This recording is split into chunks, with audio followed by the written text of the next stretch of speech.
Ladies and gentlemen, welcome to the Top 4 podcast. You're joined by me. I'm your host for this evening, Oscar, and I'm joined by a very, very special guest, Robinho. What are you telling me? I'm a guest now, raw. I don't feel. I'm rusty. I'm rusty. Listen, I was told I was in for a beating.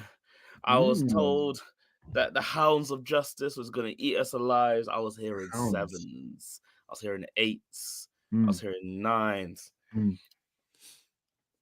Anana got a 9.5 on the sofa score. Listen. Onana said, I felt nothing. We'll get to it. We will get to it. Listen, my team is dead, but this week in Manchester United, I'm here to laugh. I am here to laugh. It's gonna be a funny one, man. You're in a good mood. I'm in a good mood, right? My team finally won a game, so I'm here to talk about you guys' teams and just enjoy. Shout out to everybody in the comments. Before I'm gonna get through some of them quickly. David says, "Big up top 4. Hope everyone's blessed." So does Tahar. And they asked a quick question though. So you 2 man up? I said we're 2 man up for now. But pretty soon there'll be some more Liverpool, Manchester United guys on the way. So don't you worry. We're gonna get down to it. There's gonna be more people a little bit later on. But first things first, innit? We gotta do it how Peter does it. Peter's not available today, so he's the one person that's missing. But Robin, you know his question every week. What's your highlight of the week or highlight of the weekend? I had my Christmas do at the workplace. Hey, I saw the picture of you in the red wine suit. It looks serious. It looks very, very serious. How was it? Yeah, nah, it was lit. It took me out on Saturday. That's why you didn't hear a word from me. I was just out cold. And then, Sunday was football's on. Can I be bothered to watch this game? Yeah. Oh yeah. You know, you're just like, is it worth it? Well, it was worth it. It was worth it, my people. But yeah, we'll get onto it soon. Okay, my highlight of the weekend was, guys, I have to apologize, isn't it? Because sometimes I say stuff on this podcast, and when people come and hold me to account, I'm found wanted. Like I don't have the energy to answer correctly. So last week I said I'm not going to watch Chelsea for a long, long time. I said it's going to be ages till I go watch Chelsea. Thursday, my boy messages me. He's like, Oscar, I got a spare ticket for the Chelsea game. Do you want to go? Of course, I was there on Saturday. Of course. So after making all that noise and saying I'm not going back till 2024, I ended up back there in less than 7 days. But yeah, my highlight of the weekend was going to surely a little, what should you call it? 2-0 does you nicely before the holidays. Look, Robin, you know what it's like to walk down the King's Road with your head held high. You know what that feels like. You know what that feels like. You can't beat that feeling. Nah, it was good, man. It was good. Like, it wasn't a good win. We'll talk about it later when we get into the Chelsea segment. But watching your team win, you can't complain. You can't beat that, really. I had a nice weekend. Other than that, Christmas carols, all that good stuff. I had many. Tahar said you're like an alcoholic but with tickets. The addiction is crazy. No, I can't even lie to you. It's actually bad. I told myself I'm not going to another game, and then someone offers me a ticket. I'm like, you'll find me there, man. You'll find me there. But yeah, it went. Nave said relegation 6 point. Allow us, man. Allow us. We did our thing, man. We got our 3 points. But anyway, let me get to the rest of the comments, and then we can dive straight into the action. Adrian's on his way, so he's gonna be here pretty soon. So don't you worry. We're gonna have more people on. Nave said, will AD duck the pod today? Find out next time on Dragon Ball Z. In the group chat, he has assured us that he will be here and sooner rather than later. So I don't think Adrian would duck you, man. I don't think Adrian's ducking. What do you think, Robin? Do you think he's going to make it? I will make it. Do you know why he'll make it? Did you see Adrian on Twitter yesterday? Oh, Adrian on Twitter was on top form. Adrian, this entire weekend, Adrian's on top form because he's also been preempting the bad result. And then when it came, he delivered. If you don't follow Adrian on Twitter, I'm sorry you're missing out. I'm sorry. Guy is funny, man. The head loss. But we wait for him to come. onto the show before we talk about the headlock because okay. And Endo says can't be a terrible depleted United side at home with 34 shots on goal. Yeah, I got people like Oscar and AD trying to convince me that we're title challengers. You see, people like Endo make me sick. Do you know why?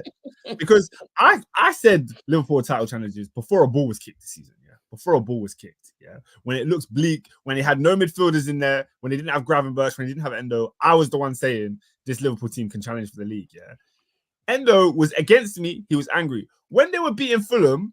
Was Endo against me? No. When they were doing the performance of champions against Crystal Palace, was Endo against me? No. Endo didn't say nothing. But now they draw to Manchester United. Now Oscar's a fraud. So take time, right? It's December. Titles ain't won in December, right? Titles ain't won in December. The first team to take points at Anfield since March this year. Yeah. There's Manchester United out of all of them.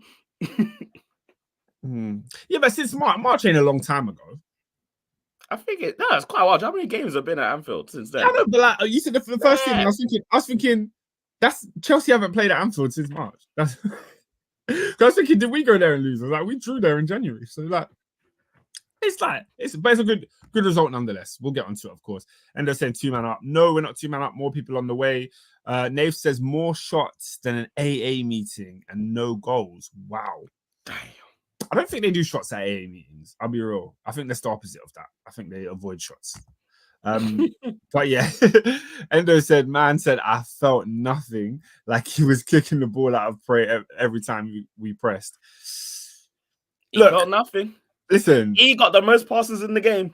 He didn't pick the ball out of his net. That's the key thing. That's the key thing. Robin, Endo was asking, is this the last point of 2023? Well, I posed the question yesterday. No one answered. Endo, you're asking very good questions because I'm actually flying out of the country next week. So I don't know if I'll be on a pod in 2023, but we'll keep you posted. Everybody follow us on Twitter. If you're not on the Twitter, then get on it, get to know. Follow us there, and we'll keep you updated on what we're doing and where we're going. Where was I? I've lost the comments. Right, you know I'm doing bare comments today. Let me try and run through quick. Hold tight, TFL, no AC on the central line. Have you seen that new central line, Robin? Talk to me. Oh, well, the new central line, the train. Yeah, as a train enthusiast, like you got to talk to me about this because why have they? So, what should call it? They're updating the central line. Yeah, they've only done one train so far, which has got the new thing and the AC and blah blah blah. My question is, I don't know why people complain. You want the heat in winter. If it's summertime, I hear it. Central line in the winter, I'm there. I'm on that train. You're not, though. You're not. Robin, it's cold now. I'm not getting on those central line because it's cold. Yeah. It's worse because I'm getting on the central line because it's warm. But it's worse. It's worse because you've got your hot jacket. Some people have gloves, scarves, all that. The last thing you want to do is get on a hot train. And even still, it's not refreshing. It's not like you get on and you feel warm and you're comfortable. Nah, man. AC can work both ways. You can have warm AC. No. And the scumbaggery is they took away the chairs. There's no the new central line has no seats. They took some chairs. Some, not all of it. Adrian says I ain't going on the central line because it looks warm. But when it's winter and you're doing your last minute shopping and it's hailing down and you need to get warmed up, who will be there? The central line will be there. You'll be warm when you get home. And this is going to work sweaty. Is that's stinker? That's a stinker. That's what Nave says. Also, hold tight TFL. Still forget the daily cap for contactless cards. Huh? I don't know about you. I get my cap. Nah, don't joke. I don't know about you. I get my cap. I can't lie though. I can't lie. Every time that TFL comes out of my account, you get that notification from your bank at 1 a.m. or whatever time it is. It's always a different amount. No, mine's the same. I work in the same place, Robin, but it's different amounts. I'm going to the same journey every day. Why is it different amounts? I don't know. Do you sneak in a little bus ride here and there? But that shouldn't be more. Yeah, it is It more. shouldn't be more. Why? Bus is £1.50 for 1 hour. So they Yeah, add it per for 1 hour, hour. exactly. So if you get on 2 buses in an hour, it just doesn't charge you more. It should be the same. It should be the same. That's what I'm asking you. Are Yeah, you no, I'm doing not doing train cheeky. I'm not doing and a cheeky bus? with. And I'm not cheeky doing bus in the middle of the day. I'm not doing bus in the middle of the day. Is it Task said, do you go at different times? It's always around the same time. No. I'm not a trap star. I'm a 9 to 5er. So I live at it's the same time. It's the same time. Peak hour then? I'm peak hours. Yeah, I'm peak hours. I can't. And just I tapped my car for the bus and saw 175. I said, blood. Okay, guys, we could be on trains for the longest time. David said Victoria Line is the best line, but I want to get back to the original. I mean, it's definitely wrong. David's wrong. Victoria is like within the top 3, I think, top 5. I agree.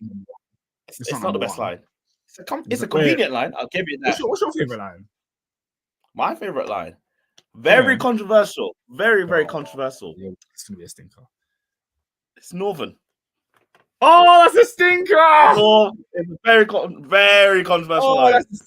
That's a stinker. Do you know what? Any line. I don't like it. I don't like it. The reason I like it is not because of its usefulness, because it goes everywhere, if I'm very honest, but it has too many branches, too many stops, and all that stuff. Look, any line that deviates, what do you mean? I could be on the bank side, I could be on the Charing Cross side, I could be going to flipping Brent Cross or High Barnet or Edge. Bro, give me one line. Why is the line 7 lines?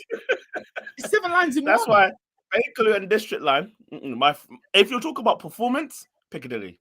Never guys, am I going to Morden or am I going Kennington? Let me know. The question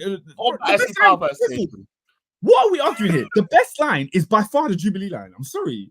It's the Jubilee. Piccadilly is dead. Piccadilly's like, all of these lines, they're too long. They're too loyal long. line. They're going through ends Jubilee, Jubilee breaks down on a constant basis. Jubilee breaks down on a constant basis. Who's going to and also, nobody's going also, no. You need to understand, if the Metropolitan line's out, guess what? Jubilee line dead too. Why is another line having to rely on another one? Jubilee is dead. I get Jubilee every day. Jubilee is dead. If Jubilee's dead, Metropolitan's dead. 2 lines taken out for one reason. Metropolitan line is way more faulty than the Jubilee, but they do in Northwest. They do run on the same tracks, so you know what I mean. They're buddies. They run simultaneous routes. You know what I mean? They run similar routes. Jubilee line Westminster onwards when it's got the doors. Calm. All right, guys. I'm gonna have to move on. We could be here for ages. I mean, it's a great conversation. I love this. Obviously, all of the Londoners. There's probably people watching that are not from London. I just think, what the hell are these guys talking about? Sorry, Baraka, if you're in the comments, you don't know about transportation like that. Okay, I started. Oscar, I'm just like you. Every time we lose, I say I'm not watching no more. Then I'm back the following week. I saw the lineup and purposely missed the first half. I was waiting to see Nkunku. You see, Pochettino's a criminal. We need to talk about that first half. Okay. Oh, Robin, we will break it down. We will go line by line. But Pochettino's a criminal. Do you know why? Because he sold us a dream that Nkunku was going to play. Why was Nkunku in the squad if he wasn't going to come on? Why? What was the need? You didn't need to do that to us. Hype. Just hype for no reason. It's like you think the rumors are telling you that Arresta's going to return and they don't return. Crazy. Crazy. Endo says, guys, you need to lock into EastEnders this week. Christmas Day needs to be a banger. Robin, are you there? So, thing is about me, when it comes to Christmas, it's all about the family. Yeah. So TV around that time, myth. Oh, okay. So you don't, you don't do the EastEnders thing. I tried one year, but it like if I'm not watching it live, I'm not gonna run it back. If that makes sense. I hear you, man. There's been a couple times when I've done the EastEnders thing, and there was one year where I literally did watch it the week before to get into it because my dad used to watch EastEnders for a bit. But I don't know, man. I don't know. It depends how I feel. I might run it on the day. Do you know? Just because I like watching stuff with the timeline. I like everybody on Twitter watching the same thing. On the timeline on the last few updates me what's going on, so I don't need to watch it. Yeah. But I'm in the middle of a Monopoly. I'm in the middle of a family feud. Like, Nah, it's not happening at that I'm time. in a family feud. Yeah, man. Hey, shout out, large up all the families that play Monopoly on Christmas Day. It could never be my family because I'm not trying to fight. Monopoly on Christmas Day. I'm not trying to fight no one. It's a legit one. When I talk family feud, you know the American game, not the actual like my family's beefing. Nah. Well, I thought The Steve Harvey you one. meant you're playing Monopoly, so your family feuds. That's what I thought you meant. No, we do feud still sometimes. It depends. It depends. Just the Chapati span all over the gaff. All over the gaff. All right, before we get into football, still a few more comments. Taha says Oscar's a North Wheezy boy, knows about the Jubilee. Of course, man. Endo says, Oscar, you see when you're on the train, would you rather stand than sit next to someone? Nah, man, I take a seat. Like, I remember this. I'm sitting down. If there's a seat, I'm sitting down. It depends. If there's a seat, I'm sitting down. And for me, when I go on the train, I'm on the train how for many stops I'm doing. Yeah, I'm on it for a few stops. Like I'm on it for like maybe 7-8 stops. So I'm sitting down.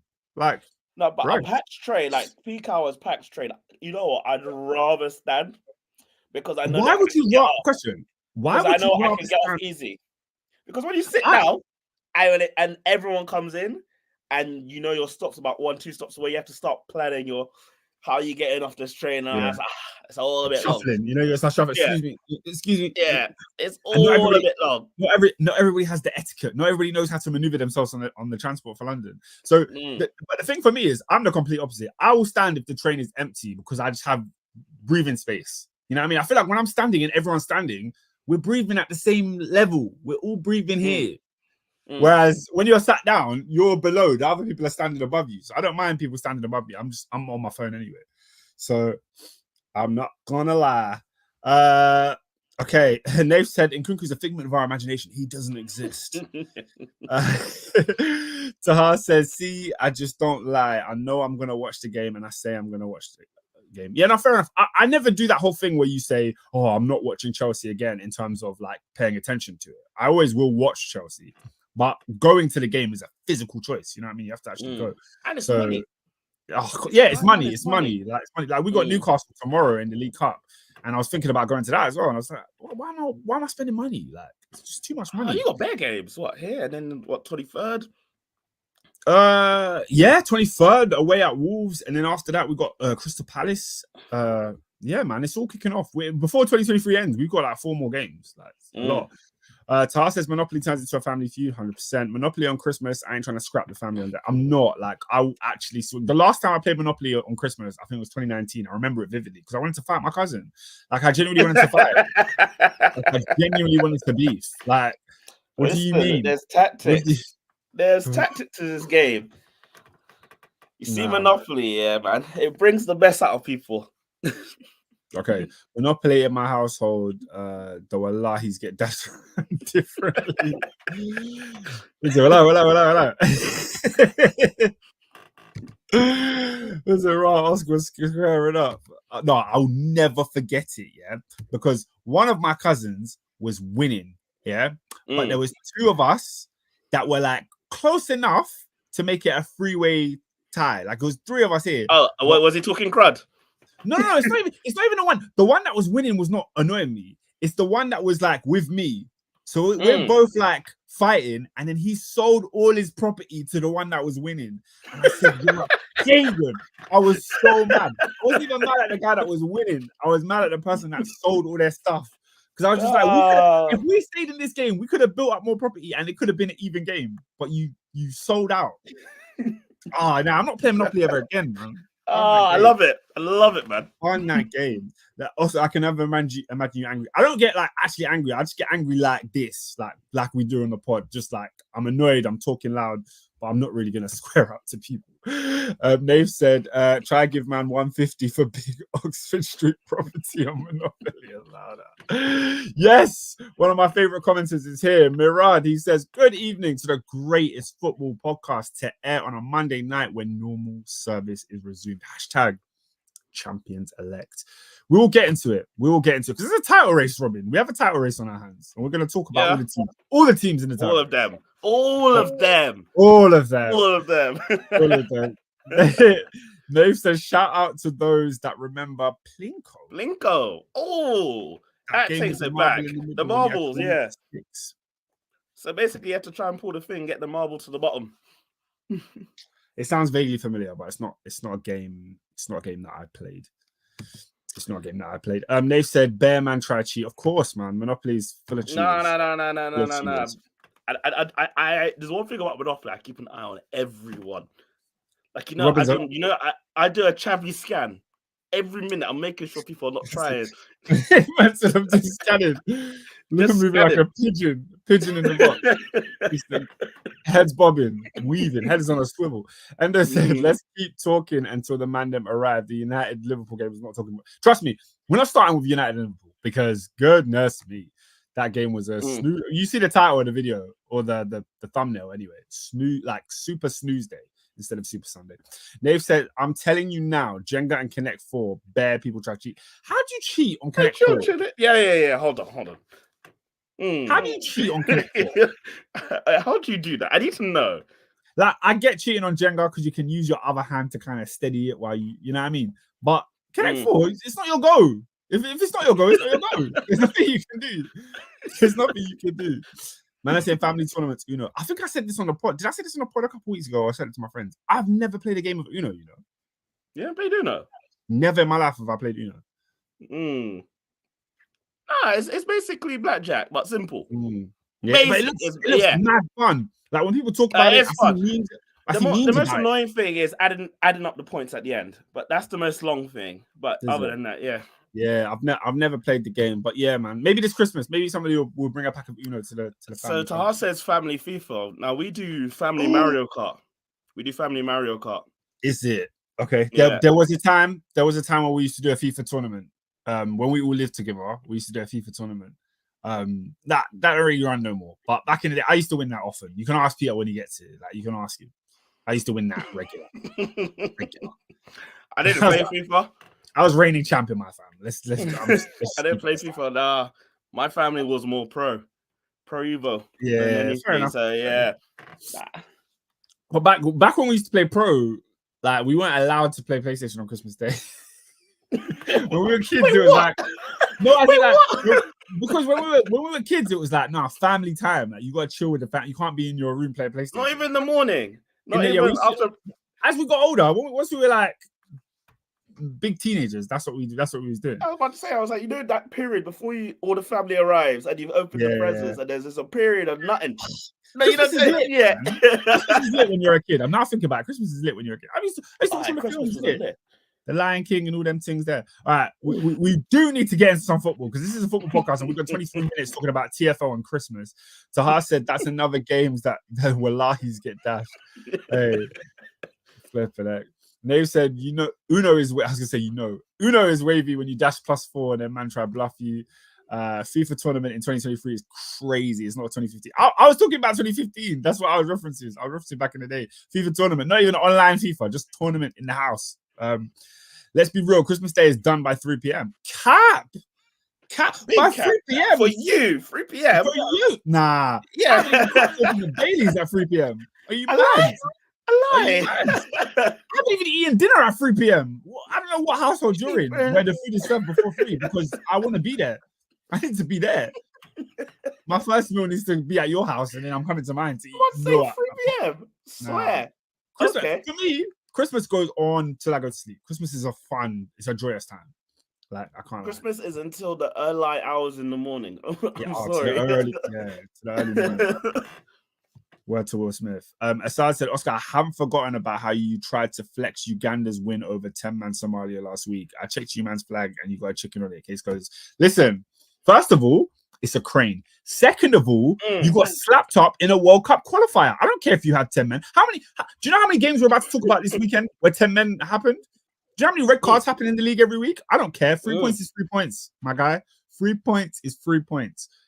Uganda slapped up Somalia in Somalia. Don't do that to me. Don't. Listen, we're on our way to the World Cup, right? You heard it here first. Right?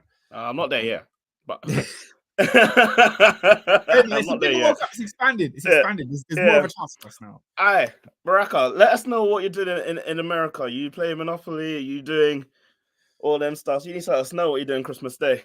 Baraka just said Kenya's clear on a random one. Assad said we run East Africa. You and Kenya can sit this out. You don't run a thing. I'm not gonna lie to you. I said we run East Africa. You lot run Wembley. That's what you run. Oscar, don't speak about Somalia. Yeah, all right, cool. Man said shout out to Mauritius. Man said Kenya. Who invited, man? Hey, pick up the Kenyans, man. I got love and respect. Yeah, man. They're the neighbors. Okay, cool. Right, let's talk about football. Yeah, we've gone way too long about talking about football. So before we get into the actual real game, I got to invite one more person to the panel. Make some noise. Liverpool fan. Adrian, what are you telling me? Ooh, full start. Full start there. What's going on? He's not telling us anything. Adrian, what's going on? Well, that's how Darwin was misfiring. Anyways, we'll digress. We'll go into what we need to get into at the appropriate time because, boy, what should you choose? Dare I say, yeah. I felt worse. Yeah, that one. I felt worse after this game than I did in the Luton game. Dare I say? Really? Get into it. Oh, these men are trying to diss Uganda in the comments. You know, man said you got Somali food is clear. Man is saying Uganda have unknown teeth. All right, cool. Forget all the Ugandans. What do you mean Ugandans are NPCs? Ugandans are real G's. No, they're real still. The thing is, you need to understand about Ugandans. We are everywhere, but we don't make it obvious that we're everywhere. That is the one thing you need to know. Robin, do you know what I've realized? What? Like Nigerians are everywhere. Oh no, but listen, of course. But they make it known. Fairs. That's what it says. Yeah, they make it known. You're saying they're out. They're telling you that they're here, whereas we're just kind of in the background, just doing. That's crazy because, bro, you can go Swindon, yeah. You can go to like a random toilet in Swindon. You see Uncle chilling, offering you a lollipop. Like, Uncle, how did you get here? Lava. Listen, I remember I went one time. Brother, Peter was the wiggy was born in Uzbekistan. I saw one brother in North Wales, and I said, "How?" And he lives there, and I said, "How did you end up here? Like, I need to know what was the process to go from the continent." But yeah, Robin, should we just go straight there? Let's go. Let's go to the biggest game in English football. Let's go to the Giants. Yeah, the 20 times versus the 19 times. Wow. Liverpool versus Manchester United at the newly refurbished Anfield. And ladies and gentlemen, it was a snooze fest. It was an absolute snooze fest. Adrian, I want to come to you first because you just arrived. Thoughts and feelings on this game where, in truth, everybody thought it was set up for Liverpool to absolutely batter Manchester United, but it didn't turn out that way. What were your thoughts? Yeah, but I think coming into the game, I feel like at some point, professional pride has to kick in. And for me, I thought to myself, like, we're not going to slap United. It's not going to be 7. It's not going to be 5. Like, it's going to be like a 1 or a 2-0 game where we're going to have to play well. We're going to have to do what we need to do to to get our 3 points and lay our marker down for this league title. I think for me, just looking at it in totality, I'm absolutely devastated by what I saw on Sunday night because I sit there and I look at it. This is a Man United side that are inconsistent at the best of times. Their manager is under immense scrutiny and immense pressure. They've got a multitude of first team players out, and that team was there for the taking. And literally, you know, in the words of the great Peter himself, you know, Man United literally had their pants down and they said, "Liverpool, take me." And we didn't take that opportunity on Sunday night, bro. And for me, because for me, like the Luton game was devastating enough. And the reason why I mentioned the Luton game is because I can look at other factors and I can say, you know what, yeah, they were up for it. It was away from home, tight pitch. All of these are flimsy excuses, by the way. Like you should go over there and you should win the game. But this United game, it felt like a defeat, man. It felt like a defeat. I don't know if it was the limp manner of it. I don't know if it's Darwin Núñez's performance, if it's Luis Diaz, who apparently didn't complete a single dribble. Thomas Partey, you've got blood in your hands. You absolute criminal. Hold on, when Luis Diaz first burst into the scene, it was like a bat out of hell. It was a breath of fresh air. He was innovative. He was pacey. He was direct. He was beating man for fun. He was scary. Yeah, and that bit of explosivity is gone. That bit of genesis, you probably when you do your ACL, you probably never get it back. I digress. Szoboszlai, listen, all the slander names. Hold it. I'm going to defend you. Bozoslai is what I heard. I heard Bozoslai was a good one. That's a great one. That's a great one.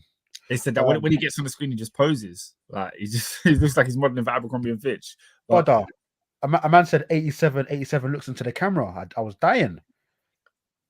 I said 87 glares into the camera. That's crazy. Yeah, you know what? So I think I think Endo. You know what? I think Endo's an easy scapegoat. To be fair, I think Endo was definitely the best of the midfielders of our midfielders. Anyway, I think Kobe was probably the best midfielder on the day. But bro, I just look at so many players collectively had a bad day at the office, and realistically, when you're going for a league title, this is a game where simply is inexcusable to not win it. You're at home.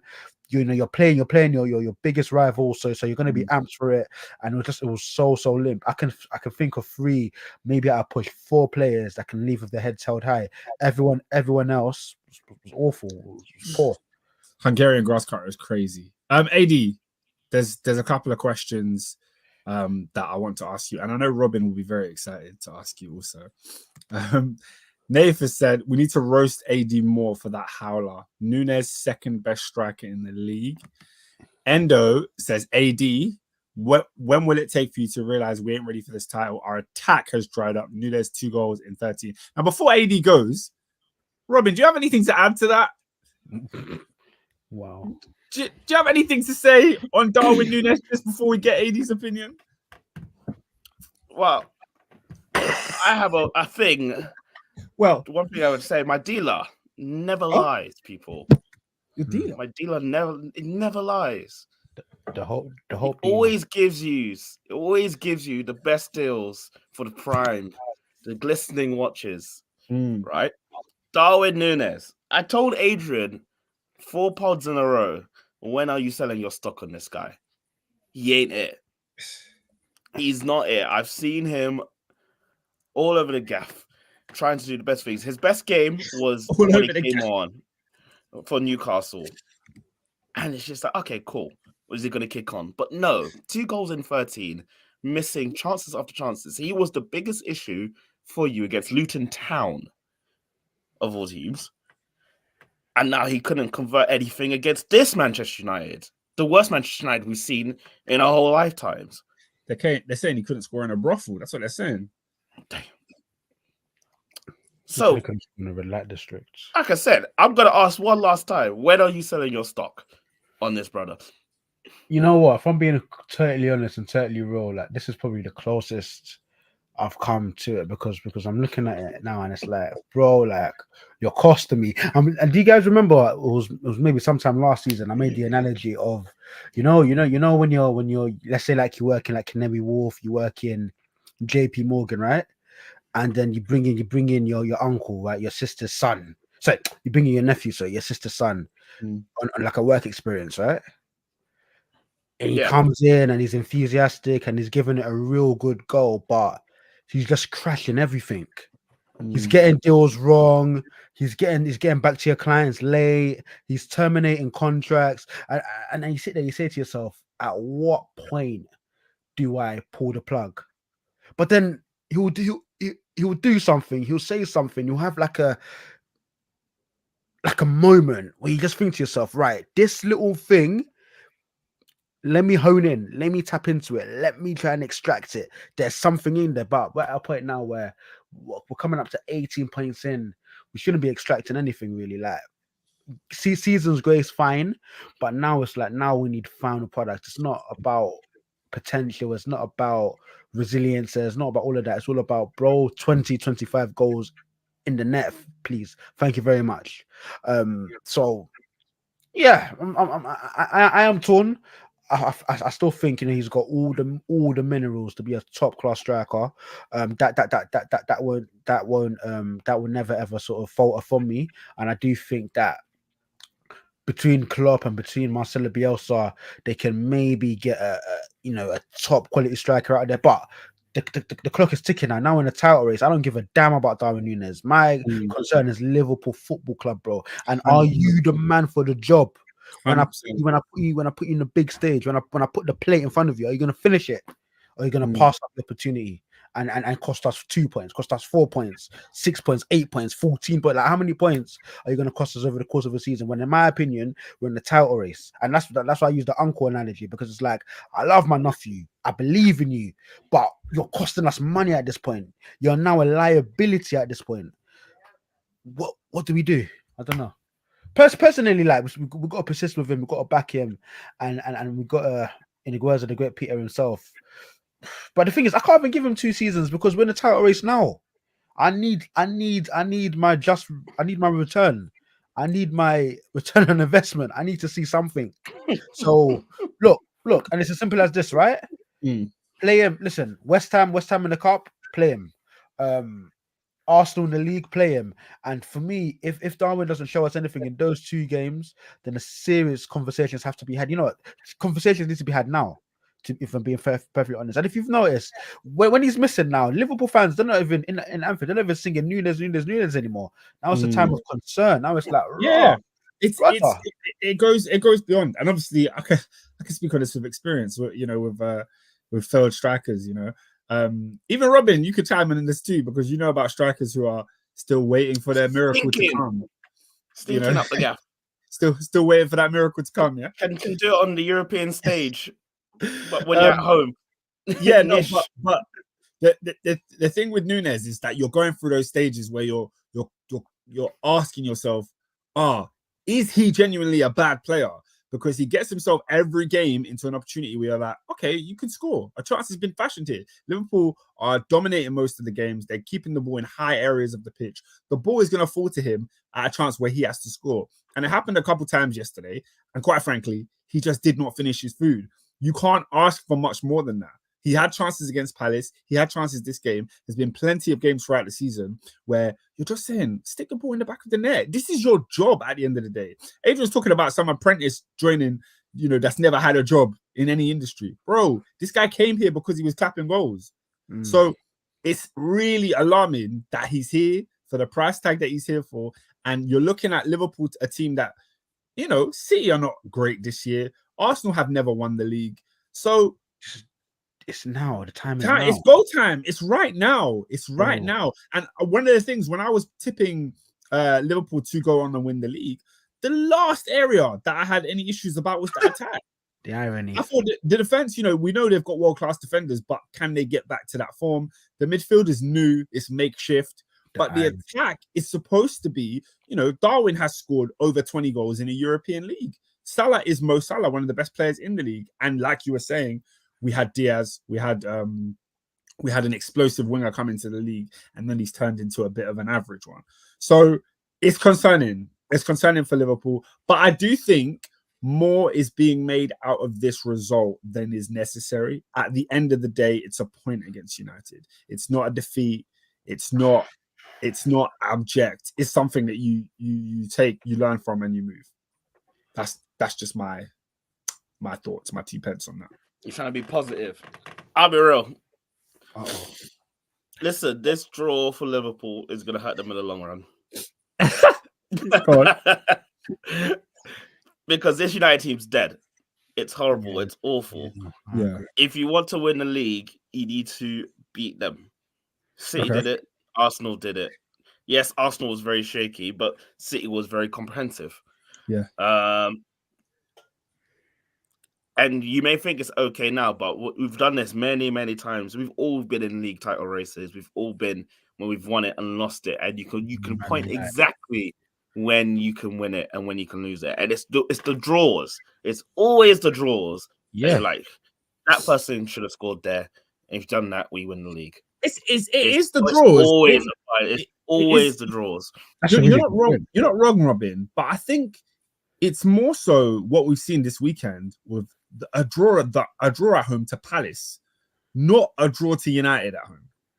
I just don't think, innit? And I know United are not the United of old, but I do still think that more is being made out of it because of the situation that Manchester United are in. They didn't do what Chelsea did and go to United and completely stink out the gaff and get slapped up. Like they tried to play United, they attacked them. United were resolute and stood firm. It's frustrating, but it's not the worst thing in the world. It doesn't change my view on Liverpool's title chances at all. You know what? I agree with you up until that last point. I think for me, yeah, if you look on the balance of play, you know, Liverpool probably done enough to score a goal, sure. But then we look at it and you say to yourself, hang on a minute, you know, they've got a 36-year-old Johnny Evans, however old he is. Varane's been out in the cold. Don't get me wrong, he's had a good game. You know, the keeper struggled. Amrabat struggled. This is a team that's a, you know, their best of players have struggled. B, the best of players are not even in that side, yet still we couldn't put a single solitary goal past them. And as alarming, and I think especially when you say to yourself, hang on a minute, like, are you genuinely in this title race? Like, for me, it's inexcusable not to win this game. You know, it's inconceivable for me, my bro. I'm gonna be real. And for me, don't get me wrong. Like, I still believe what I believe with regards to the league. But of all the results, you know, that's the Luton game. That's even the Tottenham defeat. Because I think if you remember, after the Tottenham game, I was really, really bullish. I was really, really buoyant about our chances, and I took a lot of pride and solace from that performance. And I said, you know what, we lost, but down to 9 men, we took it to the last kick of the game. Like, these lads, they're for real. And then I look at this game and I think, no, hang on a minute. This is a performance of pretenders.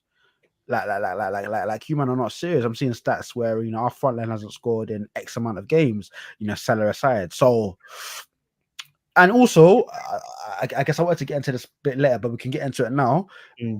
If Arsenal beat us at Anfield, unfortunately, I'm gonna have to concede the title because for me, like, that's not just the giving away of 3 points. That's a spiritual exchange. That's Undertaker losing the streak. Because look, I'll put it to you like this, right? Arsenal were moonwalking into that league title last season. Arsenal were in cruise control. Nobody can catch them. KDB or no KDB. They were 2-0 up at Anfield, guys. 2-0 up at Anfield. Games in their hand, leagues in their hands. And then what happened? They failed the Anfield test. And then it all came tumbling down after that. So I looked in and I said to myself, like, for me, that's almost my last straw. That's my last straw with Darwin Núñez. It's my last straw of Diaz. It's my last straw of this Liverpool side. It's my last straw of this title race. I knew you're gonna say that. No, it's true though. I'm loving this. Keep going. Come on, you drew the game, Adrian. Last straw. No. I don't. I know this isn't even necessarily a dig at Liverpool. It's more so for me, when you're in a title race with Arsenal, and let's just say it's us two going machine for machine at this moment in time, that shift, that slight difference, that momentum that can be generated by beating Liverpool at Anfield in this title race, bro. It's a different. This isn't me saying, "Oh my days, Liverpool lost the game in December. They're gonna lose the league." But I'm just looking at, you know, this Arsenal side and how impressive they've been, and I look at what undone them last season, and I think if they can overcome that hurdle, then boy, we're in trouble. I can't deny it. I'll be honest with you. If I was a gambling man and somebody said to me, Arsenal were going to Anfield to win on Saturday, I bet a lot of money that they're not winning that game. I cannot see that in any outcome. I can see a draw. Definitely, they're going to give you a game. I can see a draw, and I can see potentially a Liverpool win. A Liverpool win less likely, but there's no way they're going to Anfield and winning. Oh, okay. Goodness me. No.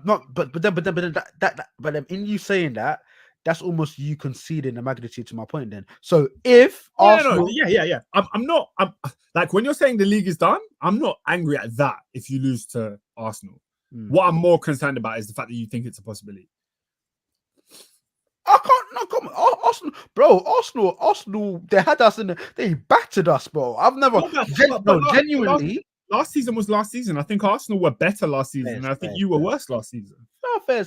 I understand, but obviously I can only judge it by the last game, isn't it? And when I look at that, and then I look at what Arsenal are not, for me, like, it's scary. I've never felt so weak and so hapless in a Premier League game at Anfield in many a year. Either way, man, that game on Saturday night is going to be very, very entertaining for a neutral. Oh, it's going to be so good. It's hopefully be better than this one. Yeah, I mean, we've got a title race. We've got games to enjoy. But I think we'll see. Other than that, was there any other areas of your team before we get onto Man United that you weren't too happy with?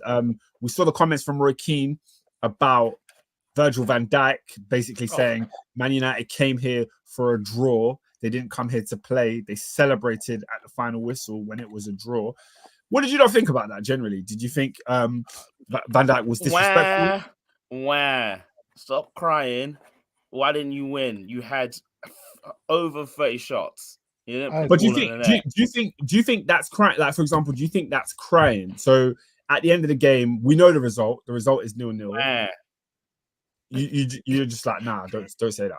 That's don't say that. Yeah, like, you know exactly what happened. You know what you needed to do, and it didn't go your way, and you're getting angry at it. Don't get angry because the other team didn't let you score. Yeah, do your job. I hate that notion. It's like, what do you want United to just come, be guns open, all guns blazing, so you just spread their nyash and eat five again? You know what I mean? Like, they had a job to do. They done what they needed to do, and they got the point, and then they went home. So yes, it's up to you and your team to score one of those 30 shots that you had. So yeah, Klopp does it quite a bit. For me personally, I find it ridiculous. It's like, I just use this as an example, right? Virgil van Dijk cost £75 million. Yeah. Let's say Luton comes to Anfield and park the bus. Luton cost. Van Dijk alone costs more than that whole Luton squad, but I expect that Luton team to play the same way as Liverpool do, and then I'll get angry if they keep a clean sheet away at Anfield. You see what I'm saying? It's silly. It's silly. It's silly. Nave said Van Dijk ain't wrong, by the way. That Wasio Roy crying as always. Or Roy Keane, because Roy Keane was the one that called him out and basically said, he was going at Manchester United when he should be focused on himself. I think, essentially Liverpool have themselves to blame for this. Every team that fails to beat Manchester United in this run of form, they have themselves to blame. So we can sit here and talk about who's part of the bus and whatnot. But at the end of the day, finish your food. Liverpool had the ball in the box in the final third so much that the onus is on them to go and win the game. I have a question for Robin, because you have made comments today about Manchester United's performance and the type of team that Manchester United are right now, in terms of, you said something to the effect of Liverpool should have been winning this game based on how crap the Man United team is. But Ten Hag escapes with a point. Do you see any light at the end of the tunnel with Ten Hag, or are you done with him as a possibility? Do you see it ever coming good under this manager? With the current players, no. Because my issue with Ten Hag is how he manages the game and how his decision making on who plays and who starts. But also at the same time with these players, like, there are some players in this team that are still playing to this day. Prime example, Scott McTominay, Mr. Captain on the day. I don't know if you saw, but when we were on a phase of attack, a very good one, he managed to kick himself and lose the ball. No, I didn't see that. Oh, hey, that's hilarious.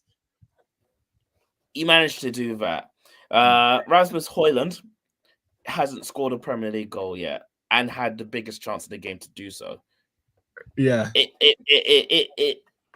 He's a kid. That's why I'm not getting at him. He is a 2-year period because he's a kid and he's trying to run the line. However, at some point, I have to ask you, can you get me at least one goal? Yeah, like 0-0. Yeah. Is it 13 now? It's 13 games and he's not scored. They're saying 14 soon. That's crazy. 0014 is crazy. Do you know that's 007 twice? Because it's so weird, because it's like, right, you're still the biggest scorer, the highest scorer in the Champions League, but something about the league, you can't do anything. It's like, what's going on here? Is that? And if you saw the opportunity, he finished top scorer. So Is there something? Is there something to that? Like, do you? I don't know. I'm just genuinely asking. don't get me wrong. Play differently. The feeding that he gets is criminal. He's the least pass to player in the league currently. Is he? That's actual stat. Yeah, at the moment. That's not a real stat. Why do many United fans make up stats, Robin? We don't make up stats. We don't take up stats. No. What does that mean? Anyway, He's the least what does that mean? player in the league. What does that mean? Oh, it's not statistical. It means Oscar. It means he's not being fed a lot. That's what it means on that. But in comparison to who? However, I need to see the cold hard facts. I'll find a table. That's up to Robin, you know. Yeah, no, because what is that? The least pass to? What? Yeah. But is that of any player in the league? Is that how many minutes you have to play to be eligible to be in that? Of all the strikers, he's the least pass to. Yeah, so he's like the least fed. No, but they don't put like I don't know if the stat is real or not, but like there would be a stat as in like most sprints per ball received. Can you know what I mean? There may be something to it. I don't know, but I wouldn't be surprised if he's up there. Like, I know. So this is from the Telegraph. Man United from the Telegraph. Right here, I've got the stats from the Telegraph himself. The most pass received in the final third by a striker is Son Heung-min. So he reaches the most. And Rasmus Højlund's bottom. Absolute bottom. Yeah. So the one is not being pass received in the final third. Yeah. Okay. So he's not getting fed. It's the same thing. No, it's definitely the same thing. I just didn't know it existed. So my bad. Why are you saying that? Listen, Robin, I back yourself. Endo's getting on to you. Don't get every stat wrong. What? There's another stat. You didn't score on Sunday. Come on. So there you go. Excellent finish. The other stat is you didn't score. That's what you call it? Top quality banter. So him, everything is just come on. I need you to do something. But the chance, I don't know if you saw the game, Oscar, but the chance he had, Anthony, he got past Trent, and the ball was just there, and he just ran past it. And I'm just like, come on. If there's any time to strike Liverpool, it was at that point. And I thought literally that they're about to go on. What you call it? To go against Liverpool. The only good things I can say is just say, I'm saying he's the truth, and we need to give him a new contract immediately. Kobe Mainoo is the truth. Yeah, I like he is the truth. So composed. 18-year-olds. It doesn't fluff him that he's at Anfield, our biggest enemies. Just took it there, took our stride, and he had a fantastic 70 minutes for the game. Could not say a word about him. Rafael Varane, captain. He should be the captain of the club because he actually commanded that back four. He should be. He should be. Right? Scotty had the armband. Right? Scotty had the armband. He did the honors and he tripped himself over. Yeah. You got the point. You got the point. Job done. It led you to like your first point in like X amount of years. But anyways, and it's actually our first draw of the season. We've only won or lost. Funny enough. Oh really? Yeah. First draw of the season. First draw of the season. We've only won or lost. 9 wins, 6 losses. Draws are pointless. Yeah, draws are pointless. To be fair, I'd rather lose than actually. Nah, I wouldn't. But I get what you're saying. They are pointless stuff. But you'd rather lose than win than draw twice. Here's another fun stat. Gets you more points. Here's another fun stat. You know how we hear about the Anfield test and how many people fail it? Yeah. Do you know who has never failed the Anfield test? Who? Johnny Evans. Johnny Evans has never lost at Anfield. Ever. Oh, even for West Brom? Never. You know what? Take your hats off. Take your hats off to him. Yeah. But this is the fact that McNulty was captain. His jokes. Respect McTominay. But overall, like this week, I was not looking forward to this game. Like, not at all. It is one of those places like we struggle to go to all the time. So the fact that to get a point at Anfield, the first team taking a while, is actually a good thing. The issue is, Oscar, that I have always: can we continue it afterwards? we've got West Ham next. I don't even know what it's gonna be. Yeah. Where's that? I think that's at what you call it. I think that's at Old Trafford. I think that's it is. Kudus on your head tops. Yeah. Oh, I know that he's doing well, but West Ham's one of those teams. Like, they're 1 minute they're winning, 1 minute they're doing something else. I don't know how it's gonna go. Do you know what it is though? I would be more concerned about the form of those players because Kudus, Paqueta, they're looking good at the moment. It's not a good time to play them. Let's just say. No, it's not. But man. yeah, free flowing. it's not. Oh, Saturday's got great games. Yeah, it's a 3 p.m. though. It's 3 p.m. I believe. No, it's 12:30 Saturday. Oh, what's 12:30? Yeah, and then you got some decent 3 o'clocks, and then you got the big Liverpool versus Arsenal in the afternoon. Okay, fair enough. But yeah, we'll see what happens. But ultimately, I just want to get through the Christmas period because we've got them and then we've got Villa. I don't even know if we've got New Year's, so it's all long in the dunya. But yeah, overall, our matches were crap. We got a point and we deserve it. And the final thing I've got to say, and I know we've made the pact, right? Mike Oliver should never referee another game this season. Because what the heck was that? I was going to get into it, Robin. It was my next topic. Because what the heck was that? Talk to me. Diego Dallo. Yes, it's poor, man. He gives away. Was it even a free kick? Arsicle. No. Throwing. No. It was a throw-in. It wasn't even a free kick. Not Peter. I don't know. I call you Peter. So he's it was not even. It was a throw-in to Manchester United. Salah was the last person that touched the ball, and he gives it the other way. So obviously Dallo's annoyed. He's like, "What are you doing?" So he gives me a yellow card, and then out of the blue he said, "What was that for?" And then for some odd reason he gives him a yellow card again for the same thing. Yeah. He literally sent him off for no reason at all. He got sent off for no reason at all. Yeah, that was poor, man. Yeah, I think it's pathetic. I think, like, if you're going to give man a yellow, show the yellow, give him a talking to, and just have it done there. There's no need. It's not like it was a reckless challenge or it was like something really bad that you had to stamp your authority on the game. It felt like a bit of pride got into him. He was just like, you can't talk to me like that. I want to, the yellow's not enough. I have to give you more than that because you disrespected me. And really and truly, I don't think that's in the rule books. So it's again, we're sat, a game that really had no real referee decisions go wrong in it. We're sat here talking about the referee. Endo says refs like Michael Oliver got bullied in school and they love power. It did feel like policemen. It did feel like policemen stopping a 17-year-old, and he's all of a sudden just nicked him. He's being excessive, knee in his back, and it wasn't necessary, was it? It's a knee in his back. Power trip. Yeah, man. It's annoying. I don't know. Do you reckon Man United would appeal that? I don't think you can. It was 2 yellows. You can't appeal 2 yellows. No. I don't know if you can appeal 2 yellows.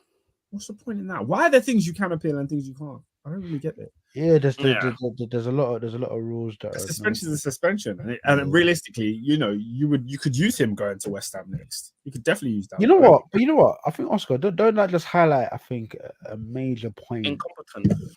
No, I mean it's incompetence, yeah, but I think there's a lack of space for common sense to prevail and for discretion to be had. Because look, I understand. There was nothing about that was common sense. Yeah, no, because the point I'm making is I understand that you can't obviously, like, as a general rule, you can't appeal every single yellow card. It gets ridiculous. I get that, sure. Yeah, you can't appeal every single yellow card. But in a case like this where it's clearly illegitimate, like it's the wrong decision, it's a miscarriage of justice, why can't Man United go and say, look, come on, guys, like, rescind one of the yellows? There's no way that's worth 2 yellow cards. And now the guy's missing 1 game, I presume. It's ridiculous, man. No, I could spend like a good 5 minutes on this, but I am saying it every week, every single. Yeah, but that's not fun. That's not fun. It's not fun. I say every week.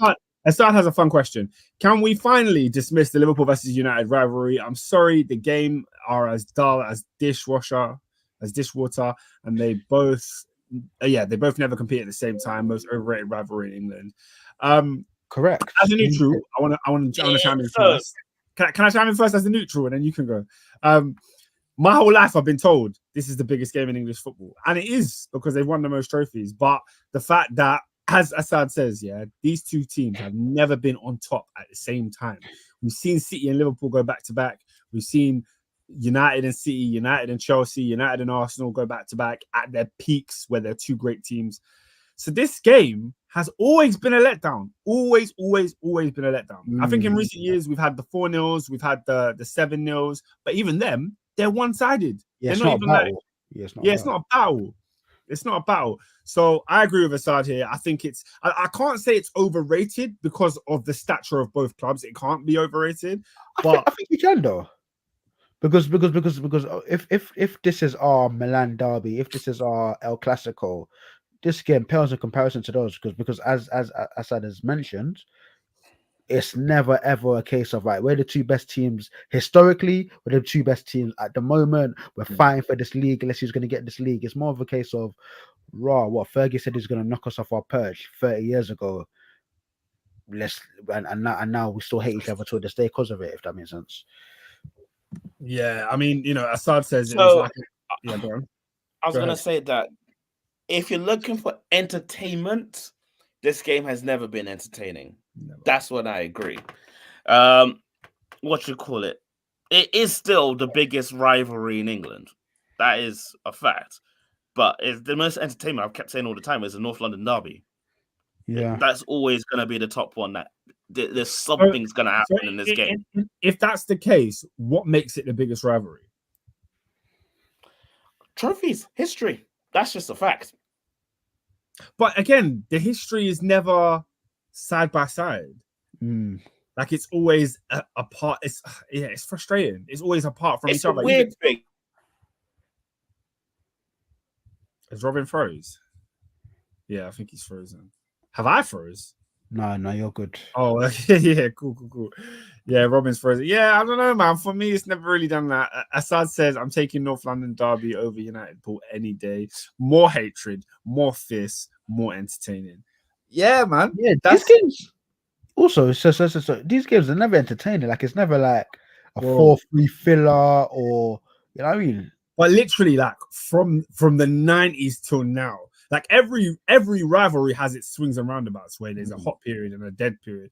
For me, Liverpool United has always been dead. There's never been, apart from that 1 year in 2009 when it was like, yeah. I remember that in Old Trafford. But other than that, it's never really been that. Endo says the United rivalry goes way back, though. It's more than footy. It's not more than footy. It's definitely not more than footy. It's literally football. It's not Galatasaray Fenerbahce, mate. You know what I mean? The North London derby is more than football. The Merseyside derby is more than football. Man United versus Liverpool is just football. Like, it's not more. So, yeah. David's asking we had a quick blackout, so the Wi-Fi just turned off. So bro, no worries. Man. You know how it goes. Yeah. Nave says every Pool United game has been either a battering or a draw, no in between. Yeah, man. You don't really get. Yeah, if you're looking for entertainment, you ain't getting in this game. That is not the one. No. Man said final Ajax is more than football. All right. It is though. So, bro, United and Liverpool fans fight with bats on match day. Of course, it's more than football. It's tribals, but it's not more than football. It is football. It's not more than football. Do you? No, it's not. You know them cities like you can walk with a Chelsea shirt and you can probably walk into every single city in the UK. Yeah, and you'll be fine. You could have walked in the same. I could have walked in Liverpool. I could not do that. Yes, you could, man. I can't do that. No. You couldn't. You couldn't still. I couldn't do that. You not telling me you can't walk in Liverpool with a Man United shirt on? Get out. Yeah. They sell United shirts in the JD in Liverpool City Centre, man. Get out of it. Get out of it. Does anybody buy it? Come on. Bro, like, I get what you're saying, but it's pure, like, all these other rivalries we're talking about are more than football because they're about this. Like, for example, Liverpool and Everton, that's more than football because it's literally about the city. It's literally like there's a park that separates the two of them. It's literally about you live in a certain area, you support that team. That's more than football. Man United versus Liverpool is the only derby, or they call it a derby. It's the only one that is purely football because there's no, like, you lot don't live in the same ends. So How are you you saying? Are you saying without the success, it's essentially City versus Everton? So basically, yeah. If you, that's the thing. All these other rivalries, like Arsenal, are way more successful than Tottenham. It's not even close. Yet we're sat here when it's North London Derby Day. Oh, this is a big game. It's fierce because the fans hate each other. Like, it's real.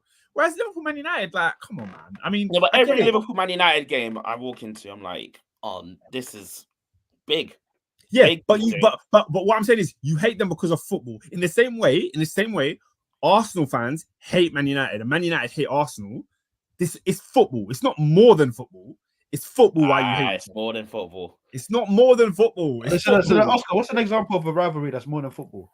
The local ones. The local ones where there's literal bad blood between the people.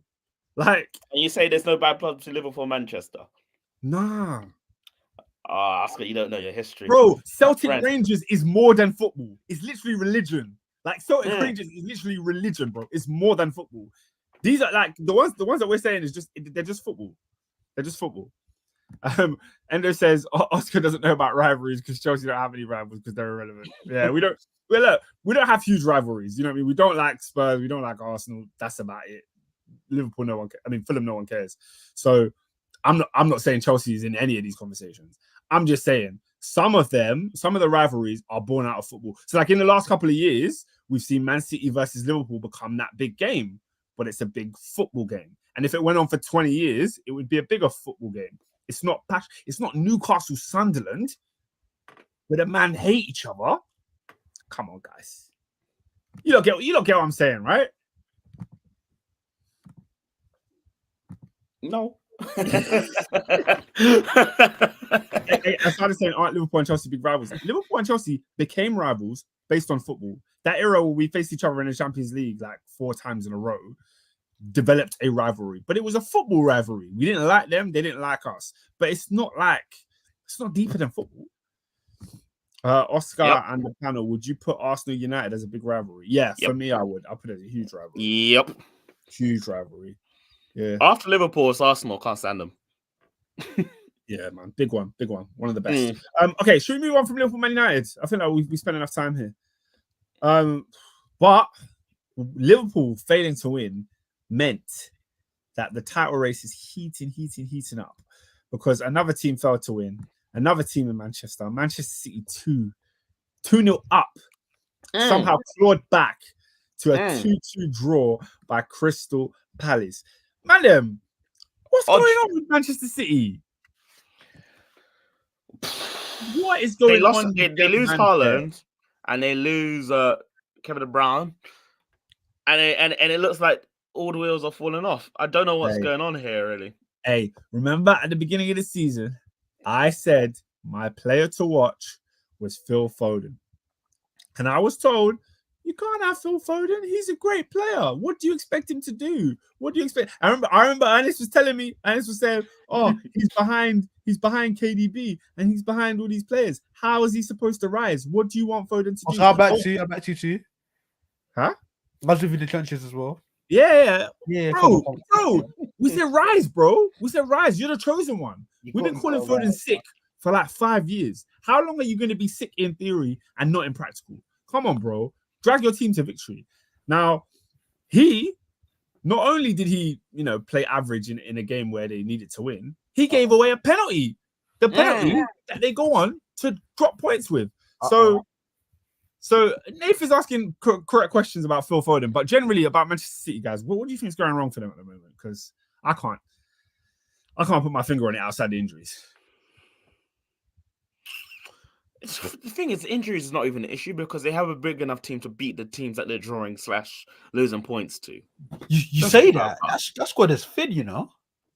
It's not thin, bro. My issue with City is that they got rid of the big guns that won them the treble. and the guns that stayed are not living up to what they do. For example, Jack Grealish. Where is he? What you call it? We talk about Phil Foden. Oscar's rightly asking, where is he? His biggest competition is out and is now coming back because he's now at the Club World Cup, and he's just like, well, what's going on? No, the thing is, I see him. I see Foden on the pitch. I see Grealish on the pitch.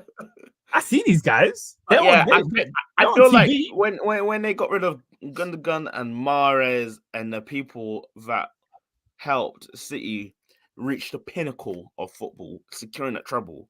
Like I felt like I think the change has been too much, too much. Yes, losing Kevin De Bruyne is a big ing. I get that, but then there was players that you could do without him. They'll still bring in the way, and it's just like, okay, what's going on here? Because you'd expect to be City at top, but City are fourth right now, 34 points. They're fourth, bro. They're behind a team that we're going to talk about later, but they're legit fourth.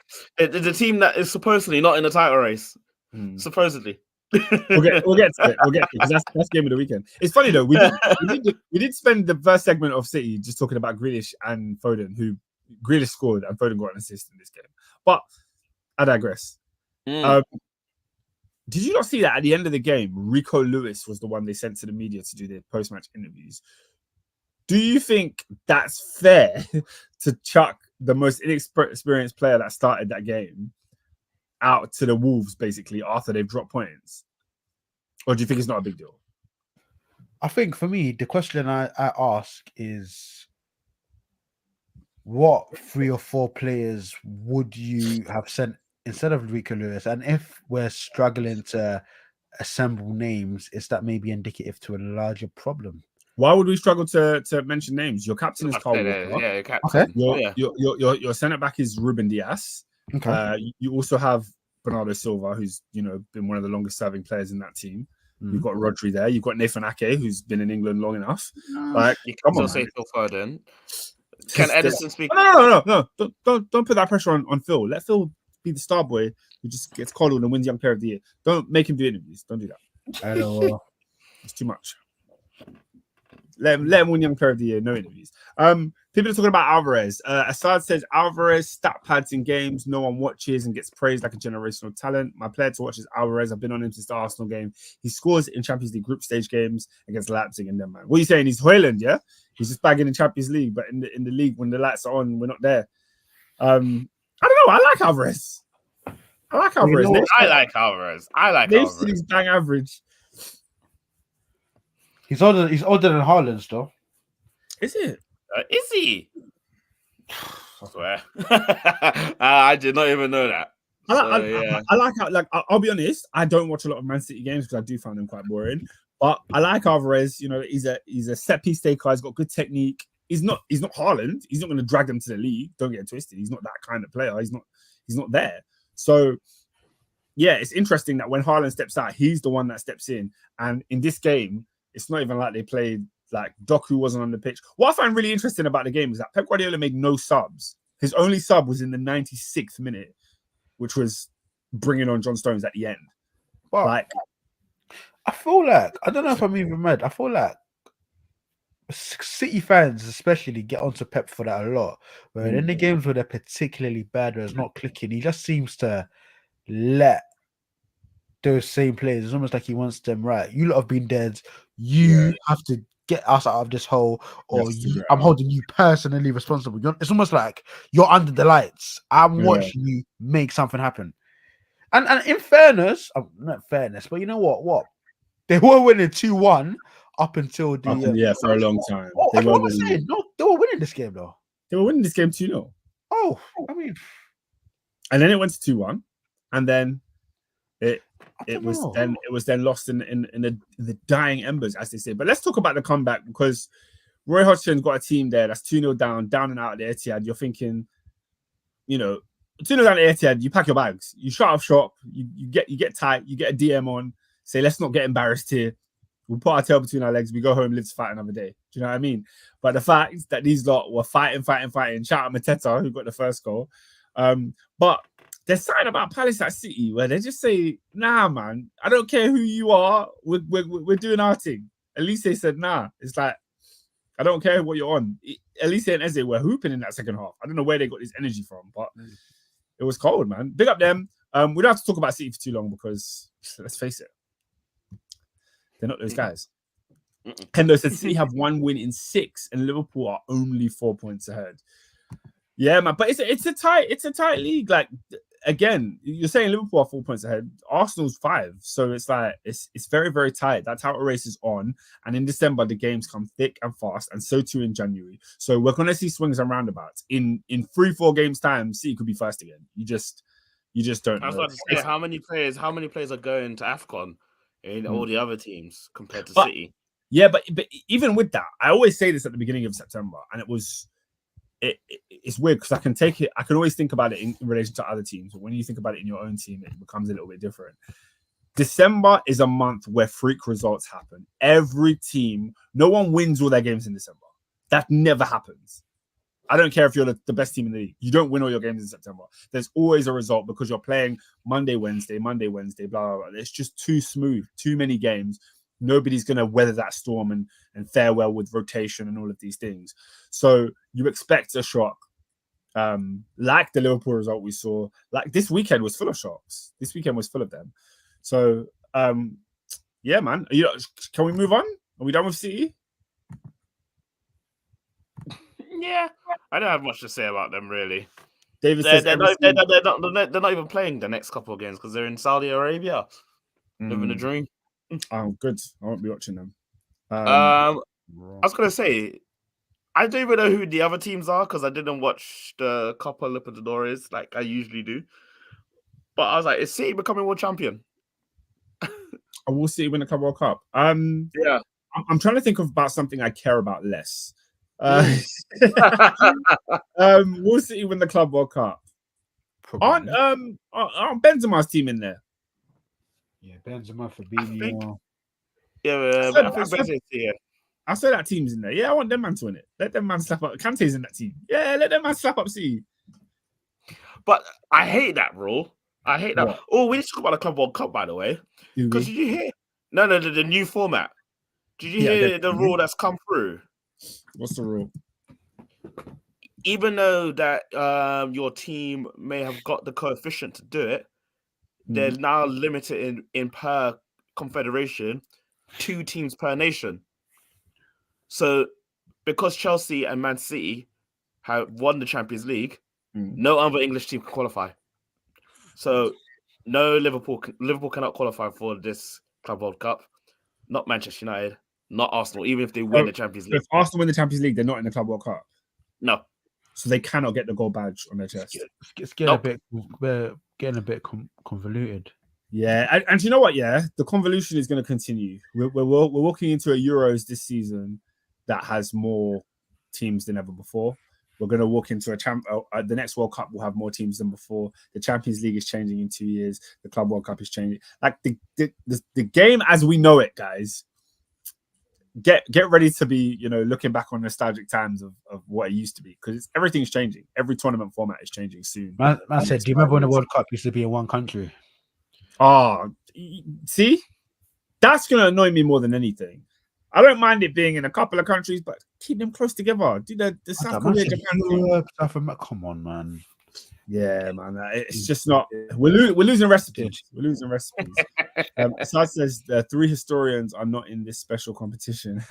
Yeah, funny that, man. Funny that. Yeah, that's actually ironic. Whoa! 3? Hang on a minute. I guess he's saying Arsenal, Liverpool, United. No. I've got my European passport. I'm sure Robin does too. No, he's talking about the Club World Cup. You don't have that passport. Of course we do. No, as in you're not in the competition. You can't enter. No. Because he said the 3 historians are not in the competition. Yeah. I'm saying Liverpool can be called European historians. United can be called European historians. Arsenal getting a rubber degree there. Oh, I see what you mean. You got me there, man. Liverpool, Arsenal, sorry. They don't have European glory like that. They ain't got it like that. They ain't got what we're looking after. I mean, what we're looking for. Sorry. They're going to discredit Bearman saying Mbappe World Cup was a war crime tax. I don't know what on earth that is in relation to. I was like, hold on. I need you to explain I just stop a comment thinking it's going to be what we're talking about. They've said the only good football tournament is now the Olympics. That's cap. The Olympics has been dry. I've never Olympic football is so funny. I think people cared about it the most when Neymar took part for Brazil. And if you have conversations with people about Neymar's legacy, they try to elevate the Olympics. Like, it means the world to Brazil. So therefore, Neymar is basically an international tournament. It's like, no, that's not the international tournaments we recognize. I'm sorry. Copa America and World Cups. That's what we're talking about. And I like Neymar, but I'm not trying to do that. Assad said, no, I'm talking about historians in general. I get told Arsenal, United, Liverpool are the 3 proper clubs. But if you ain't got Europe, then why are you talking about Club World Cup if you ain't got European success? You can be a historian in England. That's great. You can enter every competition in England. But when we're talking on the world stage, does your team have it? My team has that trophy, so I don't even try to say that. No, of course not. Moving on to the team that we're discussing right now, the team that ain't got that European VVS. Arsenal 2, Brighton 0. We're just getting through the title race now. The team that's top of the league. Arsenal did what they had to do when their counterparts were drawing. Arsenal got the job done. Pure and simple. We're talking about strikers not scoring goals. Gabby J. Jesus gets himself on the score sheet. I have nothing to talk about Arsenal really because this is a game that they should be winning. It's a game that they should be winning. Okay. Let me throw it a different angle to you because I agree. I was thinking the same thing when we was about to set up the pod. I said, Arsenal won 2-0 at home. They should win 2-0 at home. The question is, Robert De Zerbi.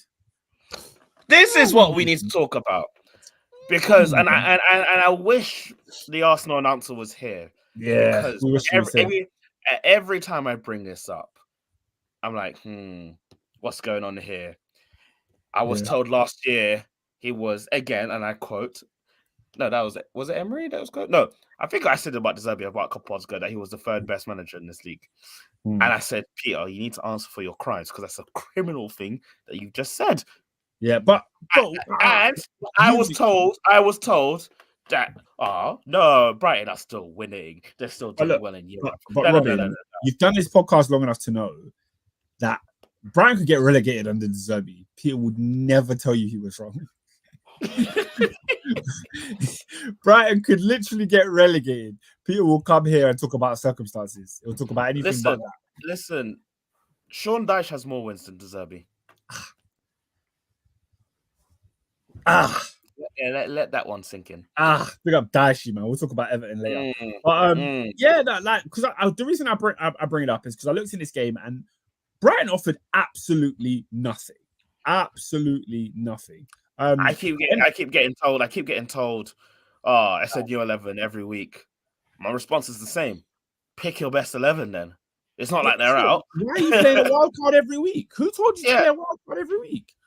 Now, where I do have sympathy for them is they did win in midweek. They did win in Europe. But, this is the life of a city boy. If you want to be a big boy, you got to play in Europe. Yeah? You got to play in Europe and you got to play in the league. That's just what the big boys do.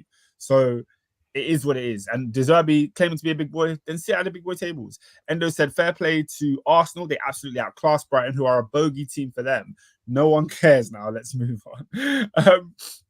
David's also saying that Brighton beat Arsenal last 3 times at the Emirates. So I think and we got a legendary meme out of it. It was great. Wait, what do you mean? When I think he was sitting on the floor. Oh, but that's not this time. He said the last 3 games at the Emirates. That's way before 3 games. That's way before 3 games. Was it not? You're talking every time that. No. I swear it was when they lost it because of the Champions League, because of Brighton, and they didn't make it. Yeah, but that's Basuma. When Basuma was laughing at Monreal. That was 3 seasons. That's like Puma days. I look at the name you mentioned in Monreal. I swear that was 3 seasons ago. Nah, it was more than 3 seasons. Am I just moving mad? Because every time I think of Arsenal Brighton, I just think of that meme. Well, it's one. Okay. Endo says here they've had 4 wins in 5 at the Emirates. I think that's one of those that you're talking about. Yeah. But it's not within the last 3 years. Yeah. It's not within the last week. Endo said, Robin, we're in December and you have one trophy to win. You're in a back. Whoa, that was a random straight. Why did What he? does that even mean? Why We're did he talking do about that the to Zerbi him? here. Yeah, we're talking to Zerbi. Yeah. I think he's more annoyed because of the whole thingy of the whole no things.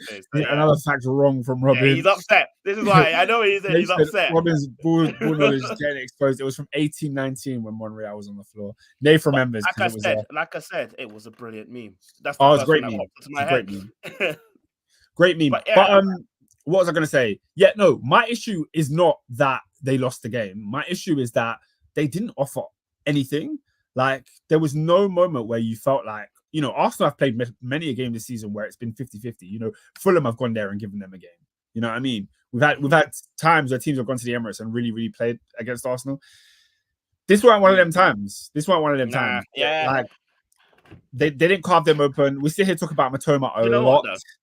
And it's been off the boil for a long time. He's in my fantasy stinking it up, Matoma. The thing is, I think with these games, going back to Arsenal very quickly, with these games where Liverpool are dropping points and City are dropping points and Arsenal are still cruising, I actually sat there, like, after I've watched and just got the games, and I thought, you know what? Arsenal actually might do this. I actually sat there and said, you know what? They actually might win this league.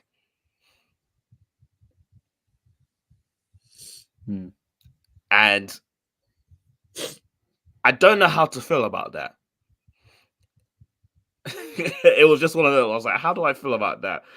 I've seen Liverpool blitz their way to the league, and I thought fair play. I've seen City do 3 times in a row. I thought fair play. Arsenal not won the league in over 20 years. And I'm like, these man actually might do it. After all the 8th finishes, after finishing 5th. I hope not. I think part of my backing of Liverpool is because I just don't want to see Arsenal do it. I just don't want to see them do it. Assad said Arsenal winning the league by at least 6 points. You heard it here first. Mirad will love that. #champions elect. I'm gonna wait for City to kick into gear. Let's see what them man are serving. Let's see what De Bruyne's haircut is giving us this year. Let's see what Haaland rejuvenated comes back and thinks. But yeah, you know, they look like a good outfit. They look like a serious team that is racking up points. And if they go away to Anfield and put in a serious performance, you have to take them seriously after that point. You have to. So sticky one still. They got Havertz back in the goals as well. It looked like a frustrating afternoon for Arsenal because although they were dominating, they didn't score until like the 60th minute. So there was, you know, Arteta got himself another yellow card. I don't know how this guy keeps getting cautioned. But yeah, there was that moment where you felt like, oh, the Emirates is going to turn on these boys if they don't get the ball in the back of the net. But then it went in the back of the net, and then they played out a comfortable home victory. So Arsenal doing what they had to do to bounce back from that the midweek blip, not the midweek blip, the Aston Villa blip. And like I was saying, you know, December, you lose a game, you win a game. You win a game.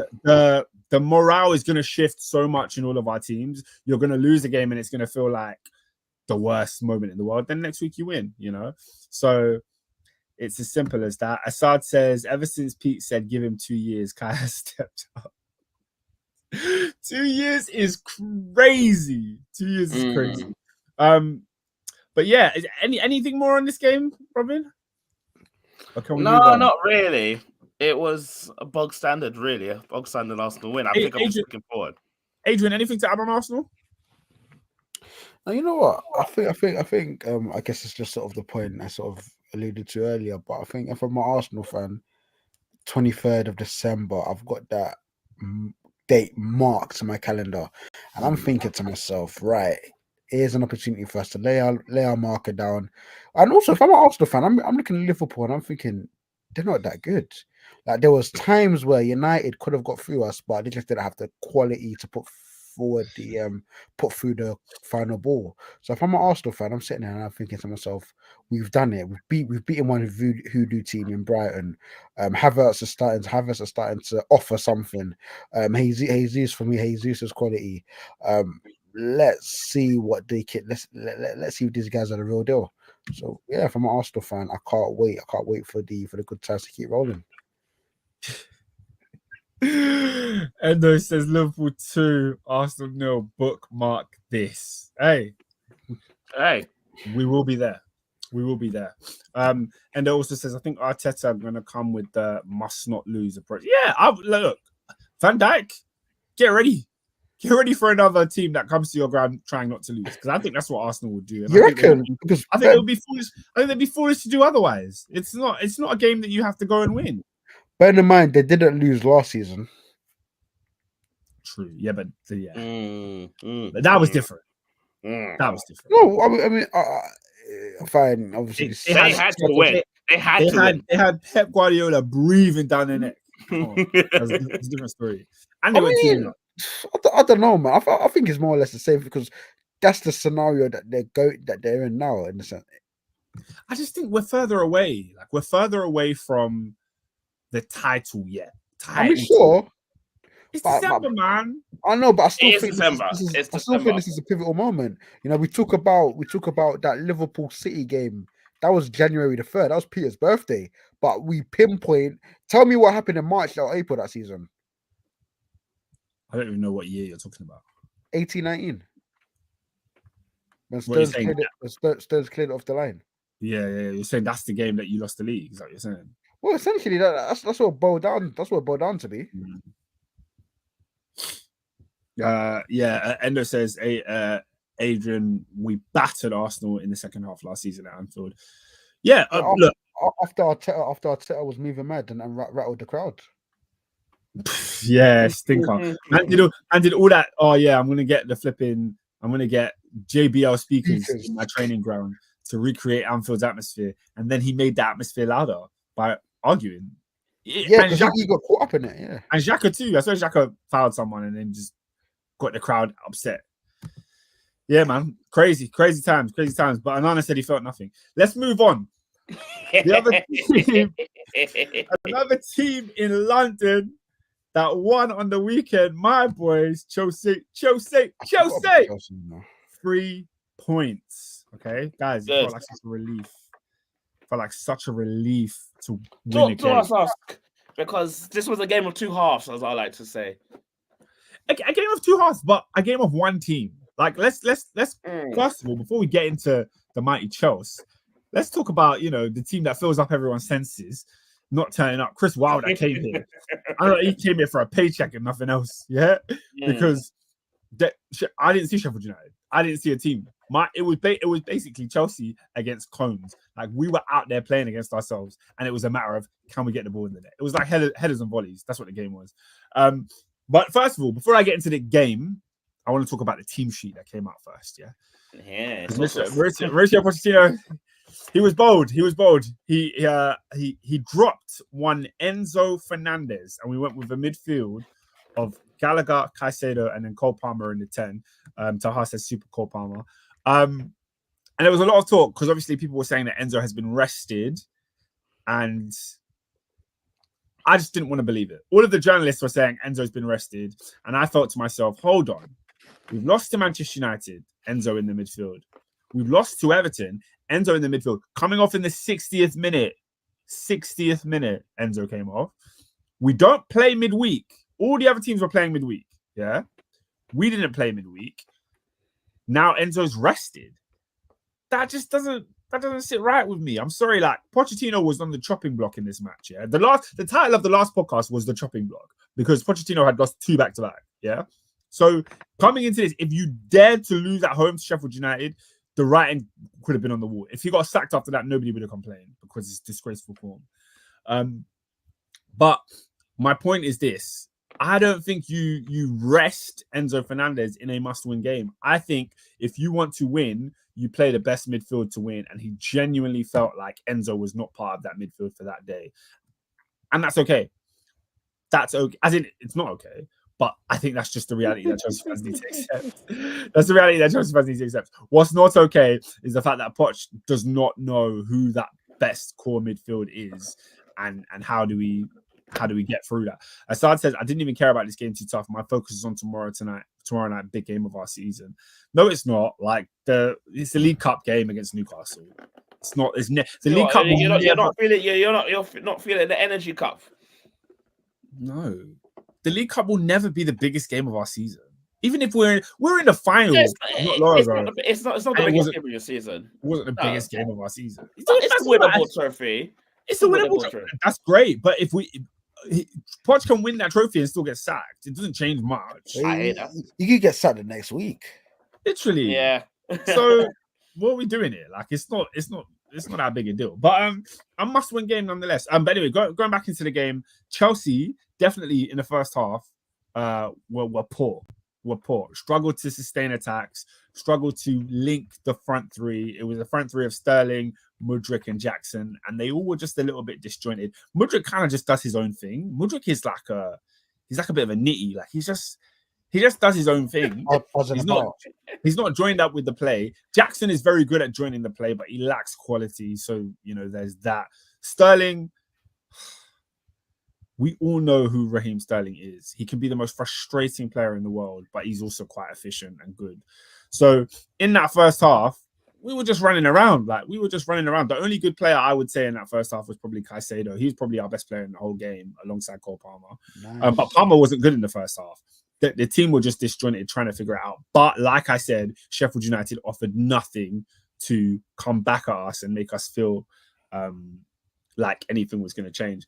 Second half comes around, no changes have been made. The team comes out and there's a rejuvenation. There's a different flair about them. There's a different energy.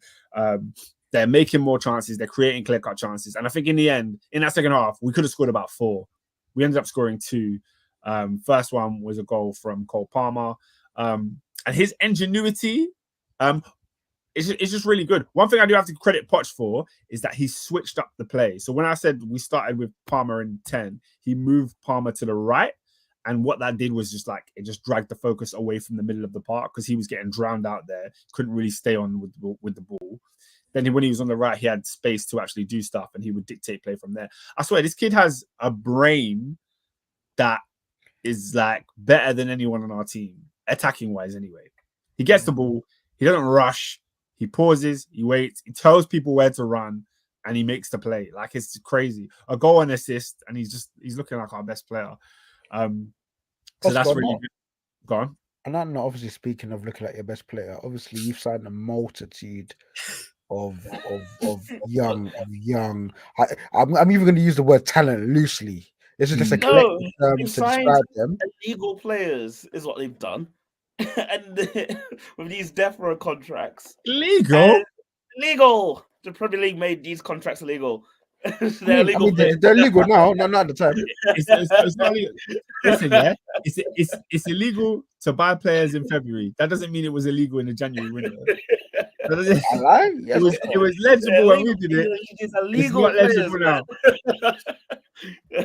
So the question I'd ask you is this: if you're constructing a spine of Chelsea moving forward over the next 2-3 seasons, what 5 players would you like to see as part of that spine in the next couple of seasons moving forwards? I would like to see a new goalkeeper, first of all. I would like to see the spine would probably be revolving around. It's weird because these two kind of play in the same position, but oh well, I want these two as part of my spine. Levi Colwill, Benoit Badiashile, Enzo Fernandez, Caicedo. Those are the 4 players that I want in my spine. Okay. I can't give you a 5th, and I cannot give you Reece James because I'm not going to do it to myself. I'm not going to tell myself he's going to be fit when he's not. So there's that. Those are the players that we have at our disposal that are there to be the spine.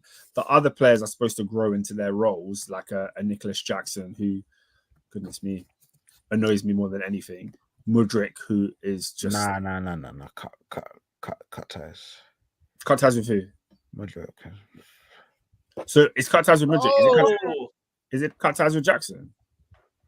No, Jackson should have never come. Why did you make ties with him? That's the first question you need to ask. For me, yeah. But I'll get on to Mudryk in a second. More interesting. I'm interested in that one. Taha said, Oscar, I can't lie, you overdo the Jackson thing. For me, yeah, it's not that I think Jackson is a horrible player that needs to leave Chelsea. I just think he came and we should have signed better for what we're trying to achieve. Yeah, of course. right now we are missing out on a top centre forward because we're developing a young centre forward, and it's like Chelsea's That might be okay one day. Chelsea's never been the place to develop players. Like, you send them out on loan. You send them out on loan, and people. And what annoys me is that people always go, "Oh yeah, no, he's got 7 goals." It's like, yeah, but first of all, 3 of them came against Tottenham in a game that he left a lot to be desired. I don't know how you score a hat trick and still look bad, but somehow he managed to do that. And then the other game, there's so many games this season where Chelsea have not scored. Jackson has led the line, and we have not scored a goal. I'm talking flipping Aston Villa at home, Nottingham Forest at home. Like, come on! Like, there's been so many poor games where Jackson has not delivered for us. So, whilst I don't hate the player, I'm not like get rid of him instantly. I'm just like, look, it's mismanagement from the board again. Assad says Jackson is not good enough to be our main, but he's 22 and has 7 goals in 15 games. I want him in the left forward role. He played left wing for like 20 minutes at the end of the game, and he looks pretty decent. You know, he's good at running with the ball. He takes it, and he can bring players into the game. So I did like him in that left wing role. As the number 9, he leaves a lot to be desired for me. He's not a great finisher. I prefer seeing Armando Broja in that role. But even Broja, again, another striker, not at the level that we need. Sorry, going back to your Mudryk question, Adrian. Like, Mudryk has frustrated me. The guy's been here for a year, and we have not seen enough. We've just not seen enough. I'm not ready to cut ties. I'm probably in a similar place to where you are with Darwin Núñez. Yeah. I'm not ready to cut ties, but goodness me. Assad says, okay, but Enzo has had like 5 good Chelsea games this year. Look, I don't have time to go through and count the good games that Enzo's had. I really don't. But I think he's a great midfielder, and I don't think he's the issue. I can't lie, man, overdo this Enzo thing. He's playing under a bummy manager. Tahar says we're overdoing everything. So Tahar, should we just let the team get away with these horrible performances? Should we just allow it to happen? Assad says, talk to your boy Broja, who plays centre back for the opposition and misses open goals. Look, guys, did you not see that Broja miss? I did. Adrian, I don't know if you saw it, but nah, mate. He had one of the worst misses of the season. Like, I've never seen anything like it. Cole Palmer does what Cole Palmer does, creates space in the box, cuts it back behind the goalkeeper. It was harder to miss, Adrian. I promise you, it was harder to miss. He somehow spoons it wide. Disgusting. But I want to get back to some comments on the wider issues of Chelsea, and then we can move on. Assad says, I can't believe Oscar's trying to dismiss the League Cup in our current climate, because I know you'll be backing off your top if we win at Wembley. First of all, not backing off my top in February. That's definitely never happening. Second of all, look, I'd love to go to Wembley. That would be great. I'd love to go to Wembley, but like, it's not going to paper over cracks. Like, I've seen this team win a Europa League and sack the manager. So what makes me think that winning a League Cup is like the sign of change? Like, it will get us into Europe guaranteed, but I still think there's a lot of football to be played in the league where we need to build our league form so that we're a credible side week to week rather than begging for a League Cup win. And they've said Broja busy in the bando. I don't really know. I don't really know how. Whip up the work. But yeah, man, a win for Chelsea. We move on to the next game. Like I said to you a couple of weeks ago, Chelsea got a lot of winnable games coming up, man. This routine podcast performance about Chelsea should be the same. We play Wolves next. That should be a win. We play Palace at home after that. Should be a win. Luton away. Should be a win. Fulham at home should be a win. Chelsea have a really good run of winnable games. Winnable games. And sandwiched in between that is a League Cup game and an FA Cup game. So, you know, if we don't win them, then yeah, maybe I will be crying for a League Cup. Maybe I will. But when I look at that, I see 4 wins. It should be 4 wins. So also, I guess I'm sort of circling back a little bit, but just on the manager, Pochettino, do you think? Oh yeah, look. Like, when you stand on him, do you think he's the right guy? Yeah, that was going to be my question. Like, where are you at with Poch on this time? Don't think he's the right guy. I think when we signed him, I was always under the illusion that like he's the guy that can get us back in the top 4. He's not the guy that will ever win us the league. I said that. I remember watching the Champions League final and seeing Pep Guardiola complete the treble, and we had just signed Pochettino at that time, and I said to myself, Is Poch going to get my club competing with Pep Guardiola? The Probably answer not. is no. When we had Tuchel, I did somewhat believe that was possible. I don't believe it's possible under this manager. So in the long run, it's never been Poch for me. In the short run, if he doesn't get, if we don't finish within the top 5 this season, I think he only has himself to blame. My issue lies more in the fact that the owners are crap, and whatever manager we bring in next, they're probably just going to screw it up again. So Poch is like a safe pair of hands, but he's got no tricks up his sleeve, no thrills. I can't imagine Poch in a joust for the league with Klopp and Arteta and Pep. Like, he's not that guy, bro. Okay. He's not. He's not one to roll with the big dogs. You know what I mean? He rolls just underneath that. So that's where I stand with Poch. Like, I was never like jumping for joy when he came. And Assad say, yeah, Oscar, the call-in show, I remember you said Poch won't get us to that level. I've just never believed it, really. I've never believed it. I like Poch. Like, I like him. He's not a bad manager. He's just no frills, man. He's not a tactical genius. Nice guy settings is what I'm hearing. Yeah, like, I don't think we can, under Poch, we can go to Anfield and win a game. Whereas, you know what I mean? I don't think we can do that under Poch or the Etihad. I don't think he's going to pull results out of his sleeve. I just don't see it. But yeah, that's it on Chelsea. Should I go through some other scores in the Premier League? Oh, sorry, talk about the final big dog that is hanging out. Guys, did you see the greatest game in the Premier League this weekend? I'm sorry, we've spoken about all these other games because our teams are involved in them. But the best game in the Premier League this weekend was, without a shadow of a doubt, Brentford 1, Aston Villa 2. Robin, talk to me. Ooh, Emery on my mind. Listen, Villa, yeah? I don't care what anybody says. As of right now, they are 1 point behind the top leaders and they are drawn with Liverpool. They have gone on to win so many games this season. Undefeated. I've been undefeated at home this season so far. They've won every game at home. Yeah, won every game at home. And at this time, they're playing with the big dogs. They were 1-0 down against Brentford. Come now, 2 goals later.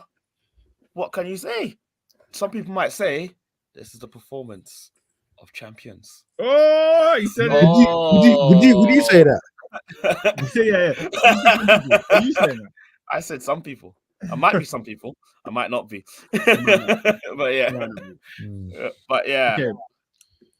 But I wanted to talk to you lot about this game. Robin, did you see it? Did you see Match of the Day? I did not see the game. I didn't see the game fully, but I saw parts of the match. I just saw the goals, really. So yeah. Adrian, did you see this game and see Match of the Day? Yeah. Because I feel like we have to walk Robin through it, because this is one of the greatest football games of all time. This was legit WrestleMania in a 3 p.m. kickoff. Like, this is legit what happened, right? So literally, Brentford go 1-0 up. Game's coasting. Brentford are playing really, really well.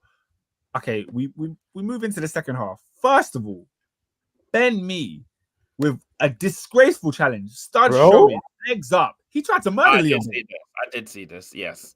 He tries to murder Leon Bailey. Okay. Obviously, VAR does his thing. Ben Mee out. Ben Mee got a red card. Ladies and gentlemen, in this game, I kid you not, there were 10 yellow cards and 2 red cards. It was insane. All hell broke loose from this moment. From the moment Ben Mee done that kick, all hell broke loose. So then after that, Aston Villa got up the other end and getting an equalizing goal. Alex Moreno, really, really good goal. Liam Bailey assist. Then Ollie Watkins, former Brentford, makes it 2-1. And guys, this guy made his name at Brentford. This guy wouldn't be in the Premier League right now if it wasn't for what he did at Brentford, you know. But he done what we always say you should do, yeah? If you go back to your former club and you score a goal, you celebrate. You celebrate. None of this humility. Bro, respect. This guy, he scored, yeah, and he ends up in the goal after he scores. He just points at a fan. He pointed at the fan and said, you, bro. So the post-match interview, yeah, Ollie Watkins comes out and says, look, I would never celebrate against my former club. I love Brentford. I love all the people here. But there was one fan in the crowd who was giving it verbal. Yeah. Apparently talking about his personal life. I don't know what he mentioned. They asked him on the BBC. They said, "Was it racial abuse?" He said, "No, it wasn't racial." But apparently he said some personal stuff about Ollie Watkins, and Watkins just stared him out. It was the most menacing thing I've ever seen. Oh, it was insane. But Adrian, did the theatrics stop there? No, they did not. But I've got a question for you. Yeah, go for it. When we talk about all time, not melee. When we talk about all time prem, what's the word you use to describe this? All time prem. It was a melee, a bust up. There we go. It was just shenanigans, really. What's the greatest in your mind, and where would this rank? The greatest for me. Okay, so Taha is straight away throwing up Battle of the Bridge. The greatest for me is got to be the Arsenal 04 Man United one where they dunked on Van Nistelrooy's head. What, Pizzagate? Pizzagate, yeah. Was that the same game? Maybe it was. Yeah, Pizzagate. Yeah, I was going to point out too. That's the greatest for me. Battle of the Bridge is very much up there. Battle of the Bridge is brilliant. I feel like, it's just crazy football. But this was insane, guys. This was like WWE. This was literally like WWE.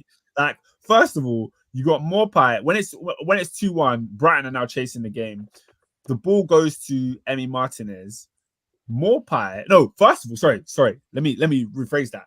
Leon Bailey passes the ball back to Emi Martinez, but the pass has venom. The pass is coming like a shot. Yeah. Like it's coming with too much venom that Martinez has to save it. Martinez saves the pass out for a corner kick, and he's looking at Bailey like, "Big man, what are you on?" Yeah. These times when Morpie is running up to Martinez at the same time, gives him a little shoulder barge, a light tap on the shoulder. Tell me why Martinez takes a bump.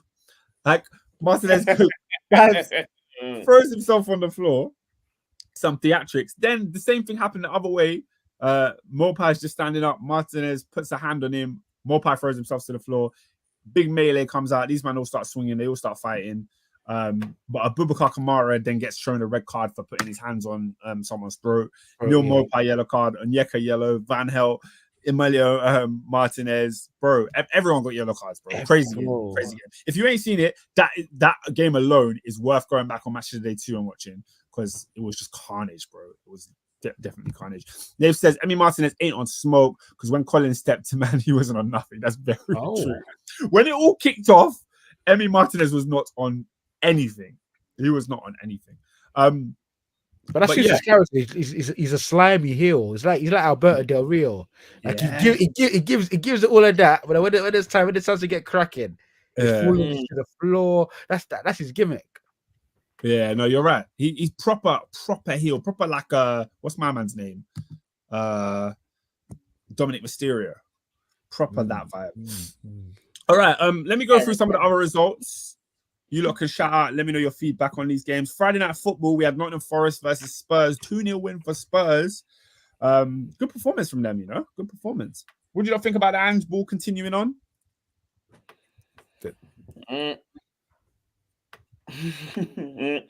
Not much to say there. Not much to say. It's not significant at this time. Yeah, it's a good win. You know what? I think for Spurs it was, because I do feel like your Peters, and Peter wasn't alone in this, but I do feel like a lot of people were saying, "All right, we speak Ange ball. Where's the produce? Where's the results? Where's the 3 points? For goodness sake, that hadn't won in a while." So yeah, Spurs. So after that win, Spurs now sit 4 points clear of Newcastle United, in 5th place, and they're only 1 point behind Manchester City. So it's where you would want them to be at this point of the season. As in, when Ange came in, none of us expected Ange to challenge for the league. No. We were hoping you'd hope they'd be around that 4th position. They're not far from 4th. They're 1 point off it. Yeah. So he's doing a good job. Maybe not the amazing job that everyone thought he was saying, but it's a good job, and they are an entertaining brand of football. That's why we like them. And if I'm a Spurs fan, I would have taken that. I'm gonna be raw. Let me enjoy watching my team play football. What they've had, yeah, because Jose, Conte, who did they have last season? There's Delaney. Yeah, they haven't enjoyed their football this Spurs. Allow me, yeah, man. Let me just go. Spend my 60, 70 quid. Have a burger, have a pint, and enjoy myself. Yeah.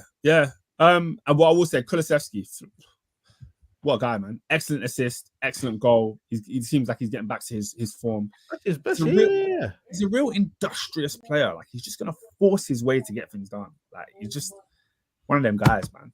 Yeah, I like it. Elsewhere in the Premier League, Saturday 3 p.m. Newcastle United 3, Fulham 0. Now, Fulham were on a roll. They were doing up win 5-0, 5-0, 5-0. Newcastle came to town and said settle. Yeah, relax. Lewis Miley getting on the goal, 17-year-old, one of the youngest players to score since who? What's up? Huh? Not Wazza. No. There was another 17-year-old who scored in the Premier Oh, League. Ross Barkley. Not Ross Barkley. Is it recent? Am I being silly? It's not recent, but you know the person.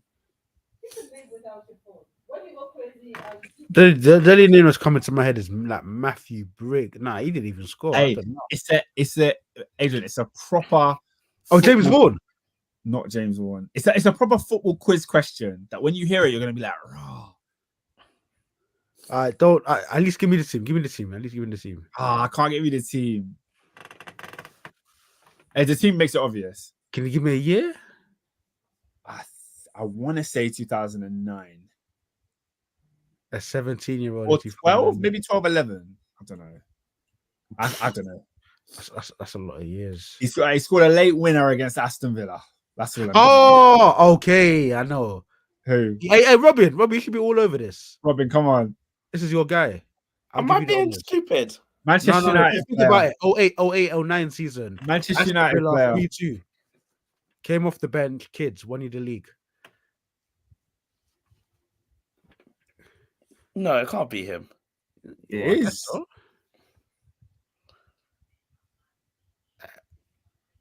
Come on, Robin. No. What do you know? You said you stole it. No, my mind's gone blank because I was like, oh, because you said 0899, then I've gone to 012. So I was just like, I'm gonna be real. Was it 08 or 09? Are you sure? Yeah, 100%. Bro, at that point, I had 0 league titles. I remember every battle I was in, my bro. 08, 09, bro. It was insane.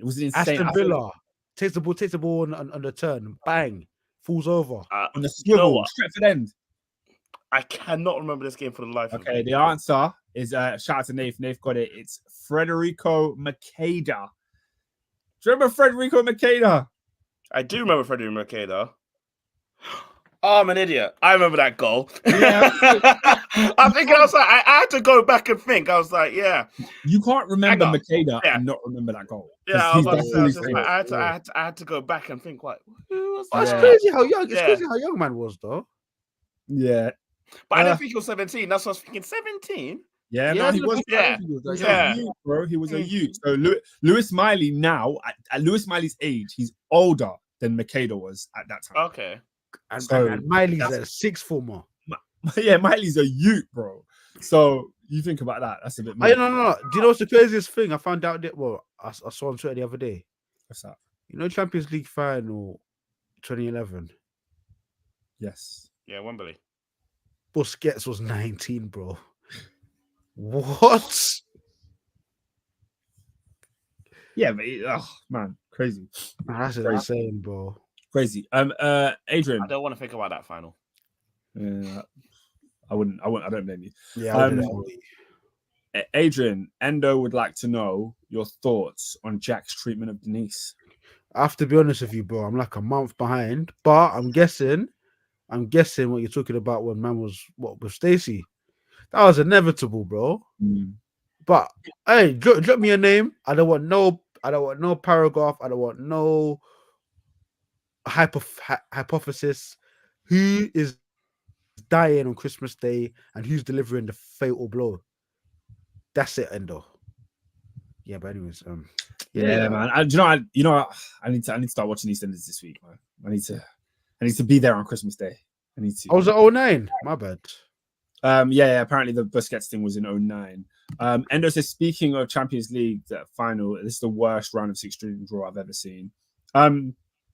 Guys, at the beginning of the season, I did say this. I said this is going to be the worst Champions League ever. And I said the reasons for that was that there's no Ronaldo, there is no Messi, there is no Neymar. There's just something missing from this tournament. It does not feel, Real Madrid are mid. Barcelona are mid. The best team in England is Manchester City, who have never really made the Champions League feel special anyway. PSG are without Neymar and Messi. It's just, I'm sorry. It's just. So I had a thought about it. Do you know what, though? I think we're in for a surprise. Shouldn't that be the bare minimum? That's like saying we're in for a surprise at the Royal Rumble. We should get surprises every year. Do you know how we've cussed this player year in and year out for not winning for not winning anything? Who? I think ever since he's moved to this team, he might actually win the biggest trophy. Hazard Kane. Wait, what? Hazard Kane. I think Bayern Munich have a big chance of winning this year's Champions League. I'm going to flip it back. They have to win it. Yeah. They have to. Look, who's a serious team in this competition? Like, let's be serious. City, and you can't write off Madrid, and that's about it. You can't write off Madrid. I keep telling you, you can never write off Madrid. Who's got a pen? Oscar, you do this every year. Clip it. Give me a pen. Who's got a pen? Listen, Jude Bellingham is doing unbelievable things. I love that. Get out of here. Any serious team should slap this Madrid. I'm sorry. Can I ask you, Robin, who's top of La Liga right now? Some mad. It's like it's not Jude. It's not Jude. Yeah, Girona, I swear. Guys, Genoa. Jude has never won a league title in his life. Okay, and he has to focus on doing that this year. He can't be thinking about Champions League. He's 20 years old. He can't be thinking about Champions Leagues. He's never won the league in his life. Right? Okay. He's thinking about that. Get out of here, man. No, this guy. But anyways, I think Harry Kane might do it. He's also never won a league.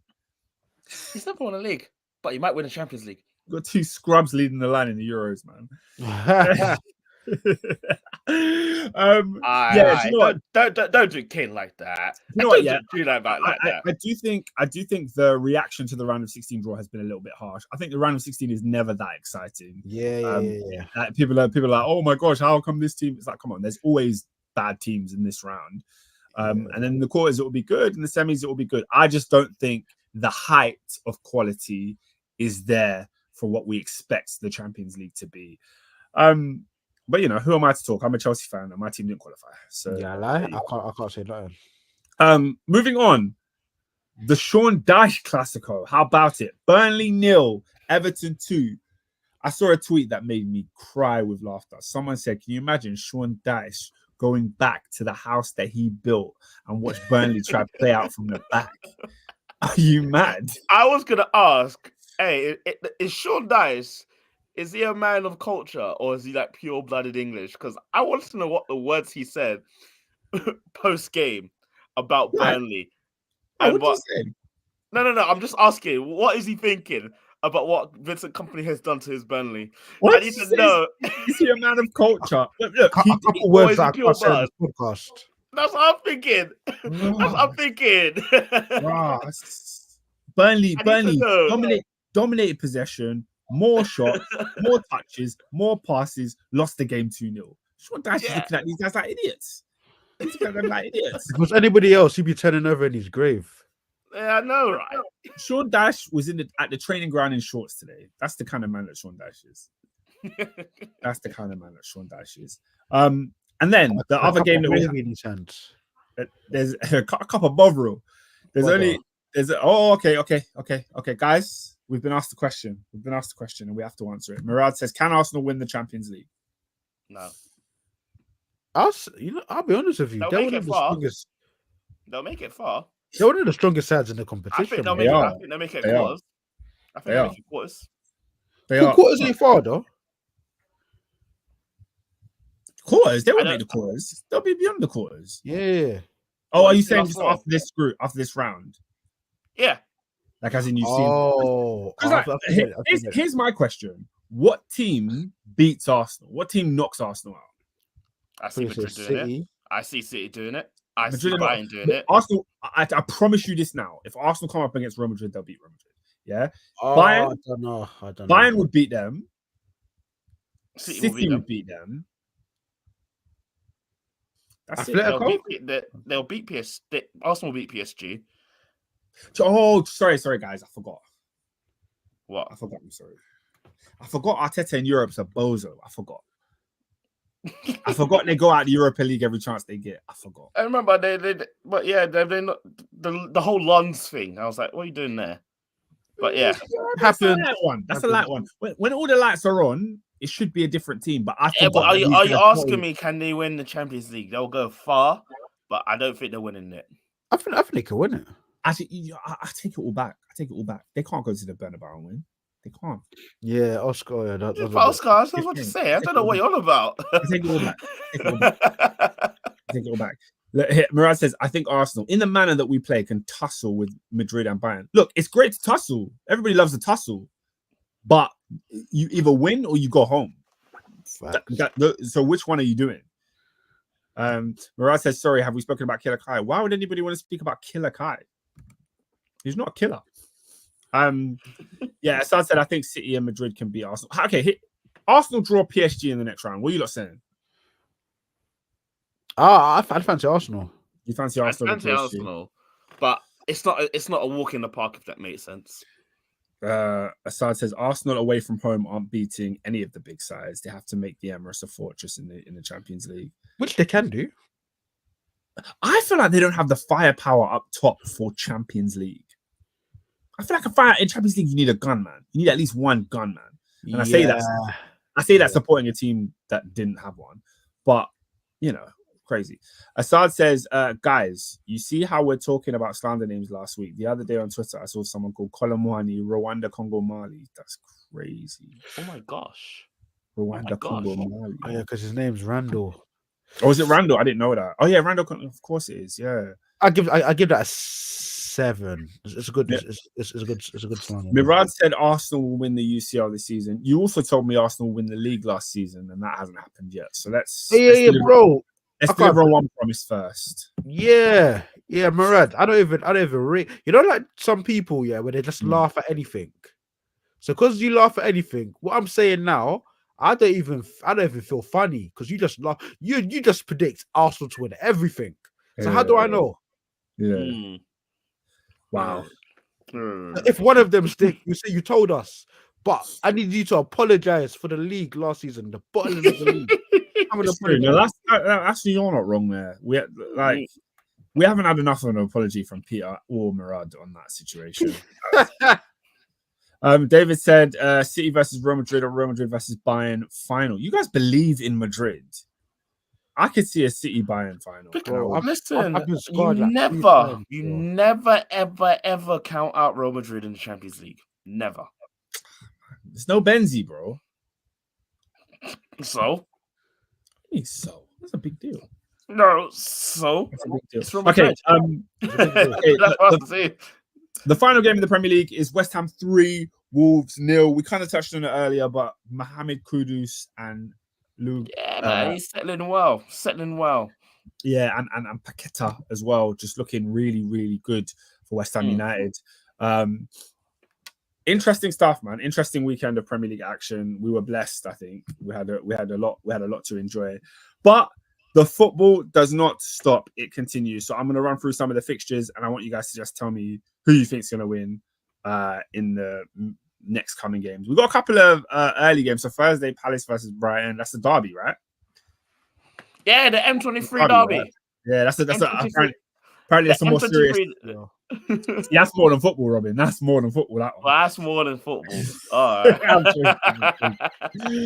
I'm definitely joking. All right, and then our champions elect Aston Villa face Sheffield United on Friday. Bro, I'm Tell you what, tuning in. Villa's going top on Friday. Tell you Hey, that oh now. my gosh, wait. If they win, do they go top? They go top. Okay. Oh, Villa at home. It's a banker. It's cash money. It's a home banker. It's a home banker. Villa at home is cash money. Villa at home versus Sheffield United. Oh, the senses are being filled up when Ollie Watkins makes it too. Okay, but then we move to this is the game I actually want predictions for. West Ham United at home to Manchester United. 12:30 kickoff. Robin, what are you saying? I'm saying it's gonna be a 1-1 draw. 1-1 draw. Adrian, where you going? Yeah, I'll go draw. Draw. Yeah, I don't think a draw is a bad one, but I just want to add some flavor to the proceedings. So I'm gonna agree with Assad. Irons 1, Red Devils 0. A little bit of spice. Nathan's going for a 0-0. I don't know. I can't see a 0-0. I think there's a bit too much. Yeah, there'll be goals. There'll be goals. Too much sparks in there, especially at 12:30. Then there's a lot of 3:00 kickoffs. We've got Fulham, Burnley. We've got Luton, Newcastle, Forest, Bournemouth, Spurs at home to Everton. That's going to be a good game. The Ange Ball combating the Dash Ball. You know, both teams on decent form. Should be nice. But then the big one, Saturday, 5:30 kickoff. Liverpool host Arsenal in a top of the table clash. And look, if this game's a draw, it means that Villa will still be top on Christmas Day. Yo, okay. Crazy. So worst Unai will do if he wins on Fridays be second on Christmas Day, right? Yes. Yeah. Okay. I'd love Villa top on Christmas Day. But guys, I need a prediction. Liverpool versus Arsenal, 5:30 kickoff. Where are we going? I'm going 2-2. 2-2. Thriller, blockbuster. I hope it's a 2-2. I hope we get a really, really good game of football. Adrian, your boys. I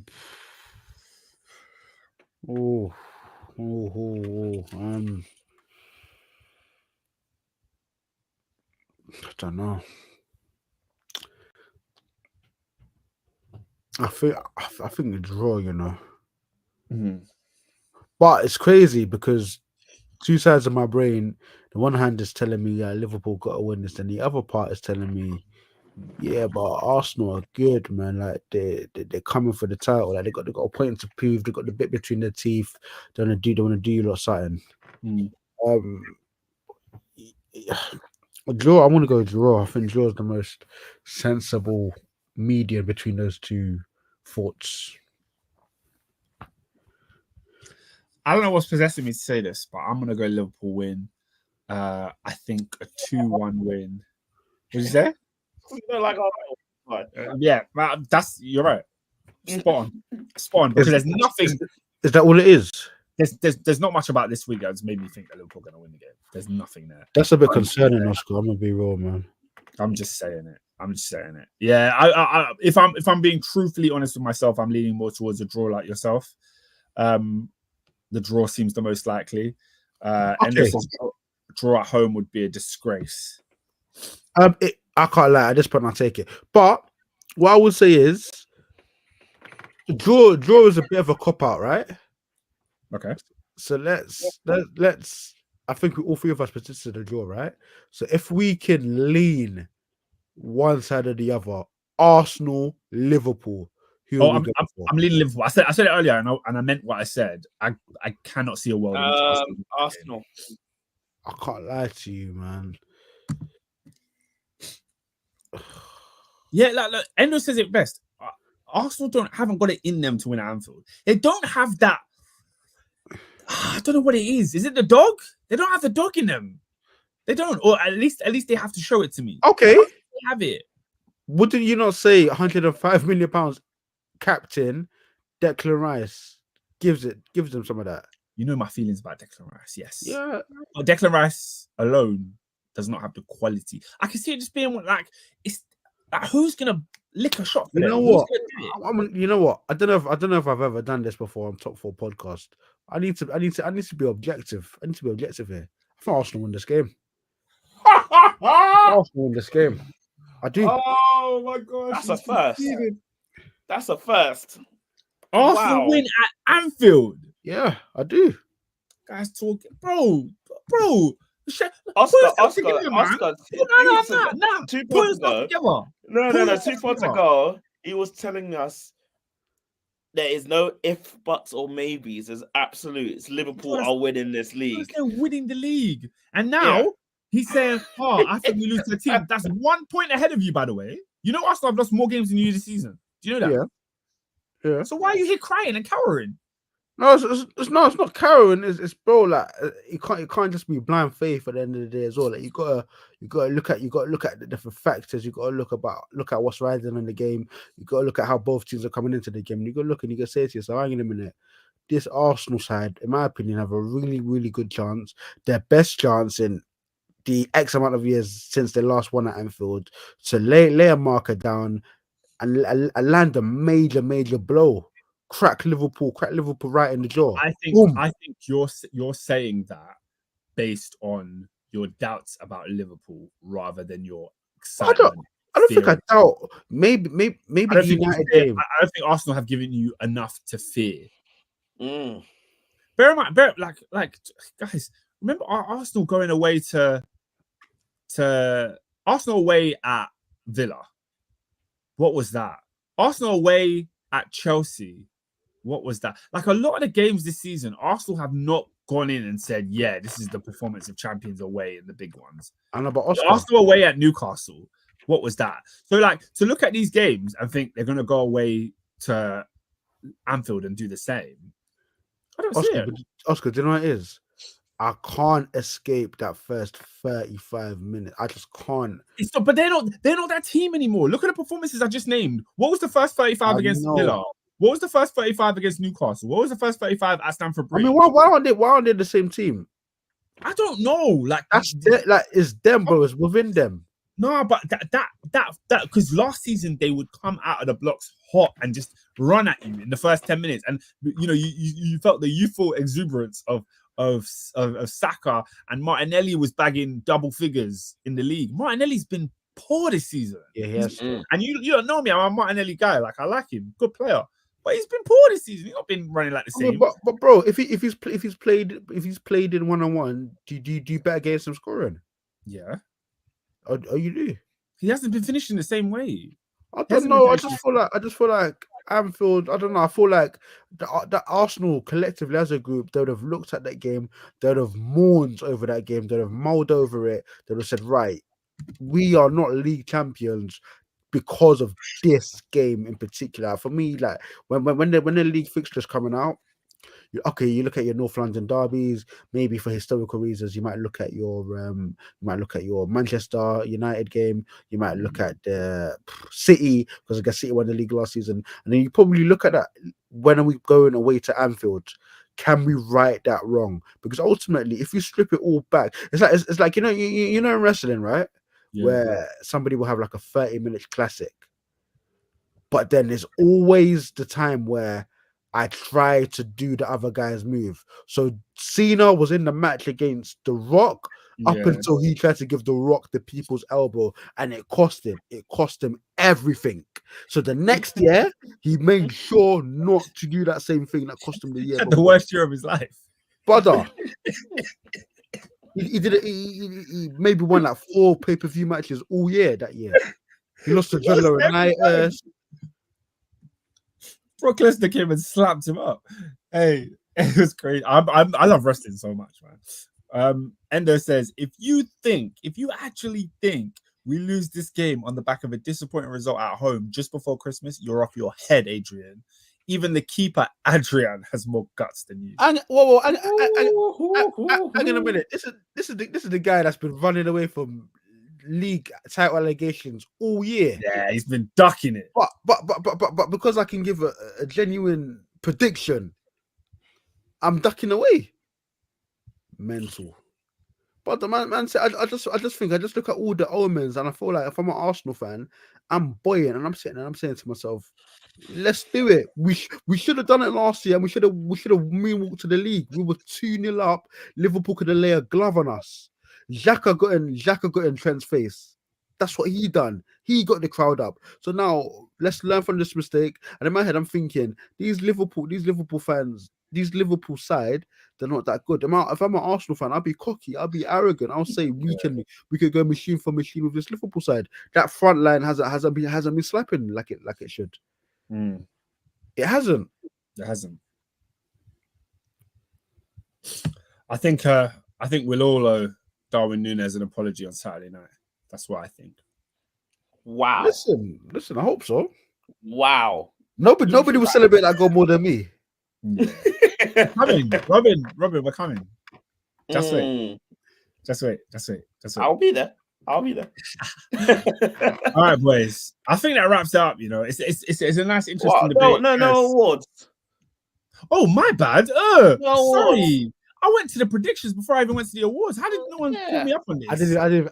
To be fair, I looked to you, Funky, but I said, you know what, I'm guys, going to carry on. Forgive me. Peter's the regular host of this show. He does this normally. I'm out of the loop.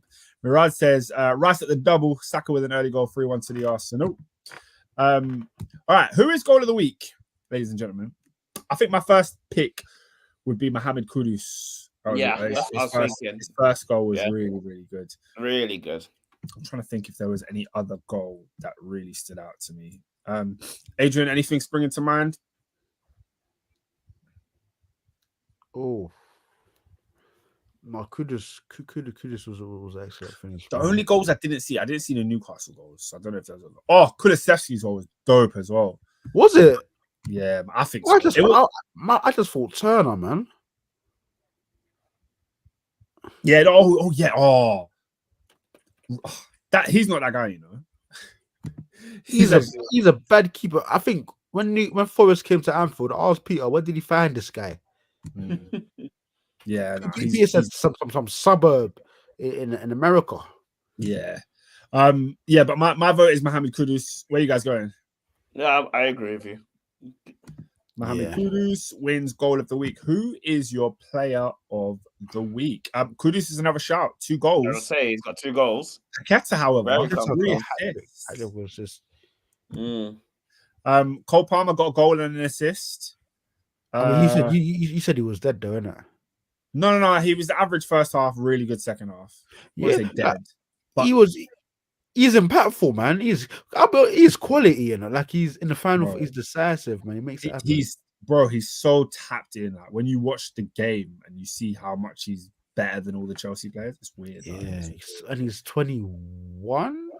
Yeah, 22 maybe at most. It's crazy, but I'm worried that he's going to lose it. I'm worried that he got all of this. I was going to get contaminated from Pep. It was all from Pep, and now he's not under Pep. He's going to lose the brain cells slowly. Yeah, a lot of people saying Kudus player of the week. I can go with that. Yeah, I think too. Yeah, a brace. Kudus. I hate the assist, but yeah, no, a brace. Like, man. Like it's turning out to be a phenomenal signing. And when you look at who Chelsea have signed, when you look at who Manchester United have signed from Ajax, you're sat there scratching your head. You're like, why has nobody gone for this guy? Like Mohamed Kudus didn't even start the league like at the same time as everybody else, and he already has 5 goals because he came a few games later.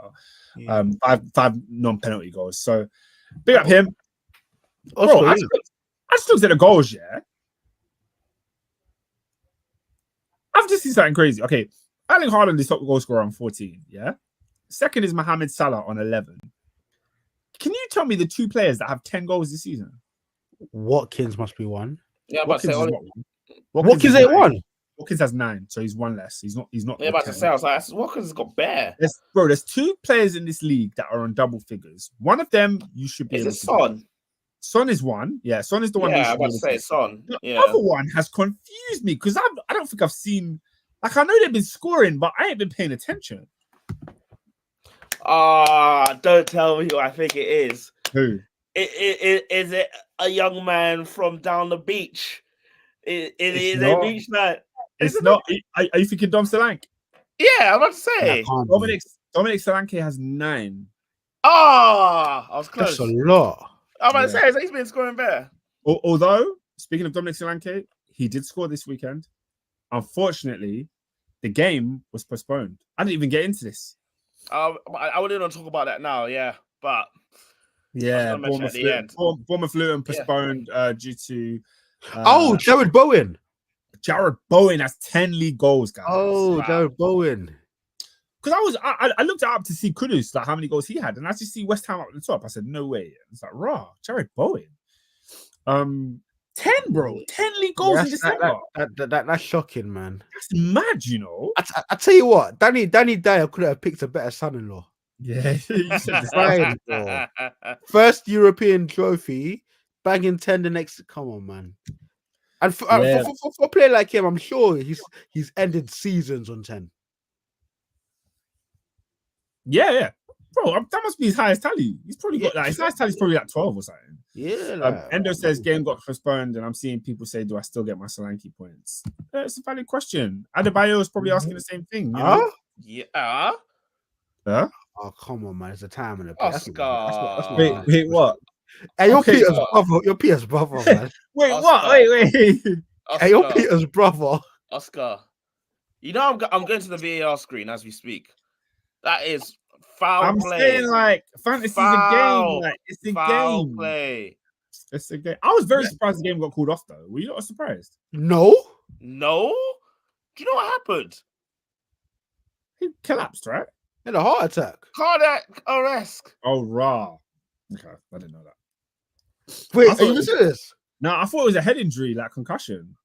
No, but and then I unfortunately saw the video. So literally, like he's like, you know, like when the player's like kind of like in a ball, like a heap, like the fetal position. Yeah. And then you just see the moment, like his body just fells and bloop on the floor. Like, it was worrying. And that's the second one. The second time happened to him. Yeah, and the other time was this year. Yeah. Mm-hmm. I know this is gonna like this is quite morbid what I'm about to say. But other than a hospital, like I think when you look at like the sort of the technology and sort of the quality of the staff there, like I think, you know, big up to everybody for being on hands to administer, you know, life-saving treatment. And because it was at all systems go, you know, I think it's Solanke calls over the medical staff, and they're working on him instantly, and ultimately they've saved his life. You know, I think maybe like an hour or two after, I'm hearing he's responsive. You know, he's in this. I'm not sure if it was a stable condition, but you know, he was at least responsive. So yeah, credit to everyone for just, you know, helping him really. Yeah, no, I've just watched a video now, like of seeing him actually. Oh, that's mad, you know. That's absolutely mad. Yeah, because I didn't watch it because it was on Match of the Day. They didn't show nothing, so I didn't actually. Oh yeah, of course they wouldn't, would they? Yeah, I didn't actually know because I was at it was the 3 p.m. kickoff, so I was at the Chelsea game when it happened. I didn't actually know. I just saw the game got postponed, and I was like, "Raw, what happened there?" But yeah, that's mad. Like that's mad. Shout out to the team that was responsible. I think he needs to retire from football. Yeah, bro. Like, if your heart is failing you twice, yeah. Obviously, we don't want to. Obviously, we don't even want to get to those sorts of conversations at the moment. Just hopefully he gets well soon. But yes, it's peak, man. It's not looking. It's a shame as well because this is a guy. With all due respects, you know, I'm not gonna lie and act like I've been following his career from the never reaches of football. But like, this is a guy like he's battled in the lower leagues. He's now a Premier League captain. You know what I mean? You know, playing well. And yes, it's a shame for it to sort of get curtailed in such an unfortunate manner. Yeah, man. I hope he gets well soon.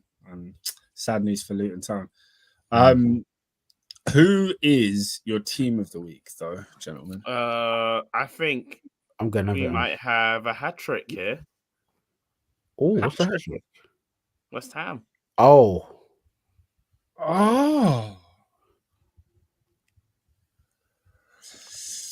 I'm still going Everton. Do you know what? I just to avoid the hat trick, I feel like I will go Everton too because, you know, Wolves at home should win, but they won well. 3-0 was a really good win. But then Everton away at Burnley, again, they probably should win, but they did it well. They did it well. 2-0 win away. They've been doing it well, and they're one of the informed sides at the moment. Yeah, I'd say both. Like, I wouldn't be mad at either one. Both teams, great victories. Both deserve team of the week. But I'm just going to Can we speak on Endo's point? Everton have 4 wins and 4 clean sheets. Obviously, clean sheets. You know, there's a certain goalkeeper in the net for Everton, Mr. Jordan Pickford. I'm just gonna ask the question: does he get the flowers he deserves? Is he a good keeper? Do the British media overrate him? Do the British hipsters underrate him? Like, where does he stand in terms of good goalkeepers? I think he's accurately judged. I don't think he gets slaughtered like a lot of keepers do. I think people have often had issues with him, but I think his flowers come in the form of he's England's number one. In the best time to be England's number one, he is England's number one. And in fairness to him, he's never made a mistake for England, I don't think. Oh, I don't think so, you know. Has he? Like in the World Cups or the Euros that England have gone out, have you ever looked at Pickford and been like, yo, you should have done better there? I don't think so. I think potentially there might have been one of the goals in the final. It's not like outrageous. Like, it's not like Giroud's header was a bullet. Are you mad? And then that Tchouaméni shot from outside the box. You're not telling me that's Pickford's I can't remember what goal it was. No, there was one goal I did think, oh, maybe keeper, but it wasn't a howl or anything. But I did. Yeah, he's not had a howler. I mean, it's not. Yeah, and Endo's saying Pickford has been better than Ramsdale. Look, Ramsdale's had how many howlers? How many? Countless howlers. We've not seen Pickford do that for England. Obviously, he's done it for Everton a couple of times, but like we're saying right now, he's on a great run where he's keeping clean sheets. You know, hey guys. Yeah, I got no beef with Pickford, but we know he's not a top level keeper. Do you know what it is though? I think Pickford's got that Ramsdale in him where it's just, I don't know. I think Pickford could be, because you know, like Peter waxes lyrical and he'll put him in like his top 5 in the league and stuff like that. Peter loves Pickford. I do. Some things there is a part of my brain. There's a deep recess of my brain. I do feel like, so let's say if Pickford went to Chelsea, for instance. I don't think Chelsea will be. I don't think you'll be totally happy. I don't think you'll love him like you love Czech. But same way, I don't feel like you'll be saying we need to get rid of this guy. This guy's holding us back. I feel like that's only because we've had complete bozos in goal. Fairs. Maybe that's part of my thinking. But yeah, I'm flipping Mendy and Kepa who are giving goals away. We've got Sanchez now who passes to Declan Rice. Right, come on, the bar is low at Chelsea. It's the wrong club to pick. Endo said, I knew Pickford was a bad boy from time he dubbed. Turn that comment off, man. I'll never forgive I'll never forgive Pickford for that. I'll never forgive him for that. You were just waxing lyrical about him. I know, I forgot. I was being objective. I hate him, bro. He sent Van Dijk out for a pregnancy. 9 months, brother. Pregnancy. It was offside. They didn't even need to do it. Is that how you save the ball? Yeah, I think, to be honest with you, if Pickford maliciously molds down Van Dijk, I'd have said, right, you're a twat, you're a tool, fair enough. But because I know it was a genuine accident, it makes it even worse for me. I don't know how to explain it. It's like you incompetent moron, you imbecile. Guys, I don't think the people in the chat, I don't think you remember Adrian that day. It sounded like Adrian actually attended a funeral. And rightfully so. Van Dijk won them the league and Pickford took him out. Rightfully so. All right, let's move on to not that guy, and then we can. That's you, Oscar, for the whole situation earlier. You're not that guy. Me? Yes, you. What? So I spoke about fantasy points. Wait, what did you do? Inconsiderate. I spoke about fantasy points. Oh, it was a comment. It was a comment that said it. Speaking of points, and I say points. I want to move into the bag and lose in the bag in a major way.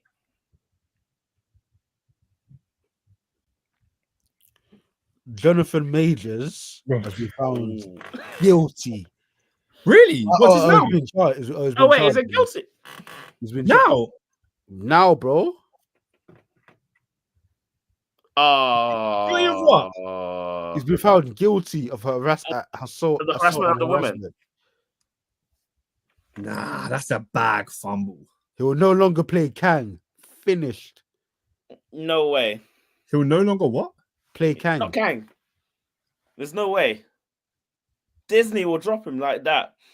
This is, can I be honest with you? He's gonna get Chris Benoit.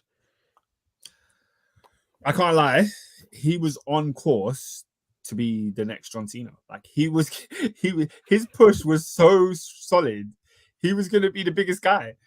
He was gonna be Kang. It's crazy. Now it's Mark Jindrak. That falls from grace. He's Alex Riley. Mark Jindrak did a drop kick, bro. Google Mark Jindrak drop kick. If you don't know, Google Mark Jindrak. That's the biggest fumble in the history of fumbles. No, to be fair, like it went all self-inflicted, but a lot Yes, of it was. Wait, what was it? Have you watched the documentary where they talk about it? Not entirely. No, but I heard like they wanted to make him part of Evolution, but I He heard was supposed to be part of Evolution, but Triple H kicked him out because he was too annoying. Oh, so it was. Triple H said he looks great, he can wrestle, he's just annoying. I can't ride around with him. I can't roll with him in the car. Is that what it was? Yeah. Oh, I thought they just thought Batista was better. No, it had nothing to do with Batista. They kicked him out because he was annoying, and then they found Batista. Oh, that's a howler. So there was a period of time where it was just the three of them because they didn't have Batista yet. Crazy, man, crazy. But you don't know. So that was his spot. Bro, you need to. I'm going to see if I can find the clip from the documentary. So it's on the network. There's an Evolution documentary where they talk about it. Bro, he fumbled, bro. He fumbled. No, that's a massive fumble. It's the biggest fumble of your career. Massive. Bro, think about how huge Batista is. He's a movie star. Batista's bigger than Jonathan Majors. Like, that's how much of a fumble it was. And Mark Jindrak, he's doing drop kicks in front of 700 people in Mexico. Nah, I'll send you, man, the video link today. It's crazy. The Mark Jindrak howler. But shout out to everybody. If you don't watch wrestling, I do feel sorry for you. But you know what this podcast is about. We give you pop culture. We give you EastEnders. We give you all this stuff alongside the football. Not that guy for me. It's got to be Michael Oliver. The whole Dallo thing was absolute. He's not my that guy already. I was like two yellow cards in quick succession. Pathetic. Because guys, I think you know me with regards to referees. I'm probably one of the most lenient on the podcast. But we've got to draw the line somewhere. That is just deplorable. How can you do that? Yeah, and I'm just happy it was in a 90-something minute where it didn't negatively impact. So as much as I hate Man United, I can't stand to see teams get shafted like that. That's a disgrace, man. It's nobody wants injustice like that. Yeah, it's an aberration. Come on, man. Yeah, come on. Okay, I think that's all. I think that's all for this week. Thank you guys for rocking with us, guys. I can't actually tell you when our next podcast is going to be because you know us, we do our Monday night thing, but Monday night next week is Christmas Day. So we're not doing a podcast on Christmas Day. We may be doing one before New Year's. Yeah. I think we can squeeze one in before New Year's.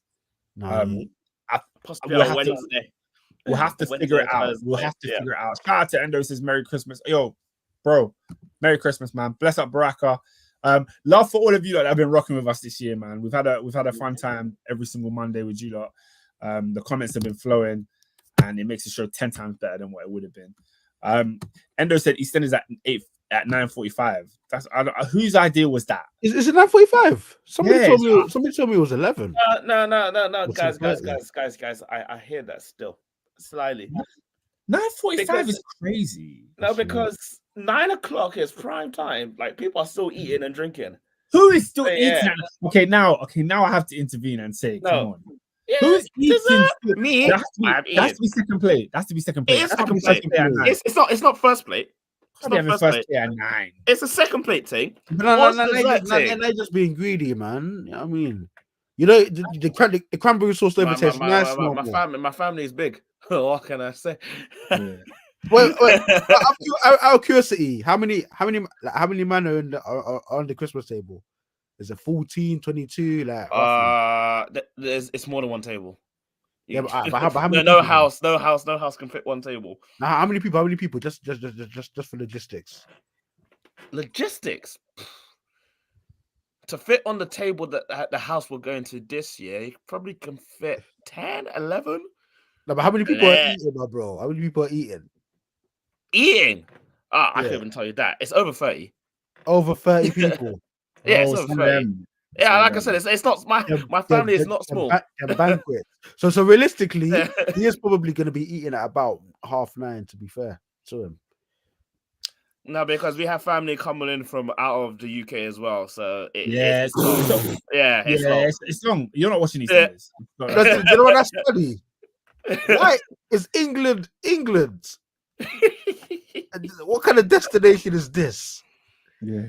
Man I said he's got the NFL need to tell roster. you this. One of my cousins from Australia said that what you call it, like this year, I really, really want to come to England for Christmas. I said, why? You're having a barbecue on Christmas Day and you want to come here? It's I might couple of cans. We can. You're gonna keep your part line, brother. Yeah, I want to feel the snow. There's no snow, mate. Like, No, There's no brother. Ban my Brother. family. I need to see who dies. Yeah, I no, I need- can't lie.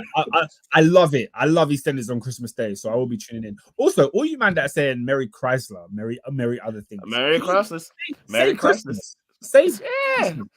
Say It's it. all about the Christmas. Say it. Merry Christmas. Xmas, you know. Wow. Mirror. Yeah, I can't lie. Xmas gets on my nerves. Xmas You gets on my just nerves. just X'd it out. X'd him Yeah. out. Mirage said, anyone watching Doctor Who? Nah, it's not my vibe still. I might be It's not my steez. because I'm Dalek. a fan of Shooty. I'm a fan of Shooty. Okay, so he said he can't watch EastEnders because the family's round, but he might watch Doctor Who. I might watch on the side. They said when EastEnders, David- listen, when yeah. David I've Tennant- given EastEnders chances after chances. I can watch it one episode. I'm like, nah, don't believe the hype. And even It's Christmas, yeah. Christmas Day, it's always worth it. They've said when David Tennant left that show, died. I swear he's come back. I thought like for the Christmas run he's back or whatever. I don't know. And it says, I don't think people understand. We've been waiting all year to find out who died. They revealed it in February that someone dies. Goodness me. Yeah. Okay, that's got to be it. Long-term booking, people. Baraka says, on a serious note, I want to wish Amanda a Merry Christmas, and we want to wish you a Merry Christmas. Hope you have a great time with your families. Wait. Did somebody say NBA on Christmas Day? Yeah, I heard they do that, no? I think they do that still. It's long. I think I that's is what dead. Oh, them man, Americans, That's they just dead. work. You know? They don't never play. They just work. Even WWE, at least the Christmas day. They have a week off on Christmas. They'll be like, we'll show you stuff from the vault. It's the best of, the best of. Let's see the best of Raw. You know what I mean? Yeah, I said they brought Tennant back as a. they actually did bring him back. Yeah, they did bring him back. And Catherine Tate as well. All right, guys. Thank you so much for rocking with us this year. Okay, guys, by the way, final. Apologies. I've just seen this video, yeah? Have you seen the geezer on the train that slaps the kid?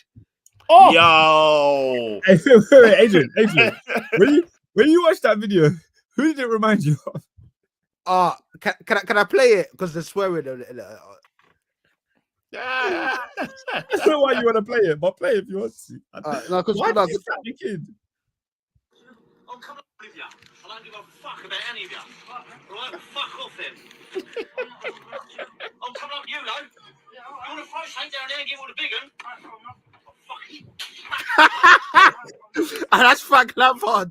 Frank Lampard. You said you want to come in here and give it the big one. Bow. Wow. No. Hey, can anyone confirm? Mirad is telling me there's Raw on Christmas I Day. can confirm this. It's a Raw best of. Triple H. Yeah, it's a taped Raw, and it can't be doing live Raw. It is a best of. Nah, man. Because they taped SmackDown last week as well. So So wait. Yeah, it's taped Yeah. ones, man. Taped. Yeah, man. Baraka says NBA and NFL on Christmas Day What? this year. Did they fill the stadiums? It's different out there. One time I was in America, I was in like Nebraska for Christmas, and on Christmas Day, yeah. One of my uncles is from Nebraska. He doesn't live there, but he's from there. So we went to visit his family there, and Yeah, bro. On Christmas Day, we went to the cinema. People were just outside. To be fair, Wait, I spent Christmas in Stamford, Connecticut. So What, you Vince McMahon? This is Stamford, Connecticut. Trust me, it was the most random Christmas. Yeah, we went to New York for Christmas as a family. You know what? And then one of my family's friends comes from Oh, my Connecticut. 100%, So, you know. I would have gone for a tryout, man. What am I doing in Stamford, Connecticut, and not Stamford, rocking up to the I would have taken a bump. This was 2000. This was 2004. 5 times. Robin, I would have let you throw me through a table. What? My boy. At a 10-year-old. Listen, take a bump. That's how I do anything to show them the skills I got. Yeah, bro. Nave said we're in Nebraska, Omaha. Yes, I was in Omaha, Nebraska, bro. It's the coldest temperature I've ever seen in my life. The snow was like, what I want to say, like 7-8 inches. Crazy snow. Mirage says footy addicts have got games and venues to play at on Christmas Day. Okay, can we end it here, guys? Yeah. That's Yes, we can. It is time for Christmas. Yeah, thanks for your time. Follow us on Twitter because we'll be in touch about new streams. We'll probably have to pick a day between now and New Year's to do a stream, but it won't be Christmas Day, obviously. But yeah, love for rocking with us throughout the year, man. Peace and love. Appreciate it. Merry Christmas, people. Merry Christmas. Christmas.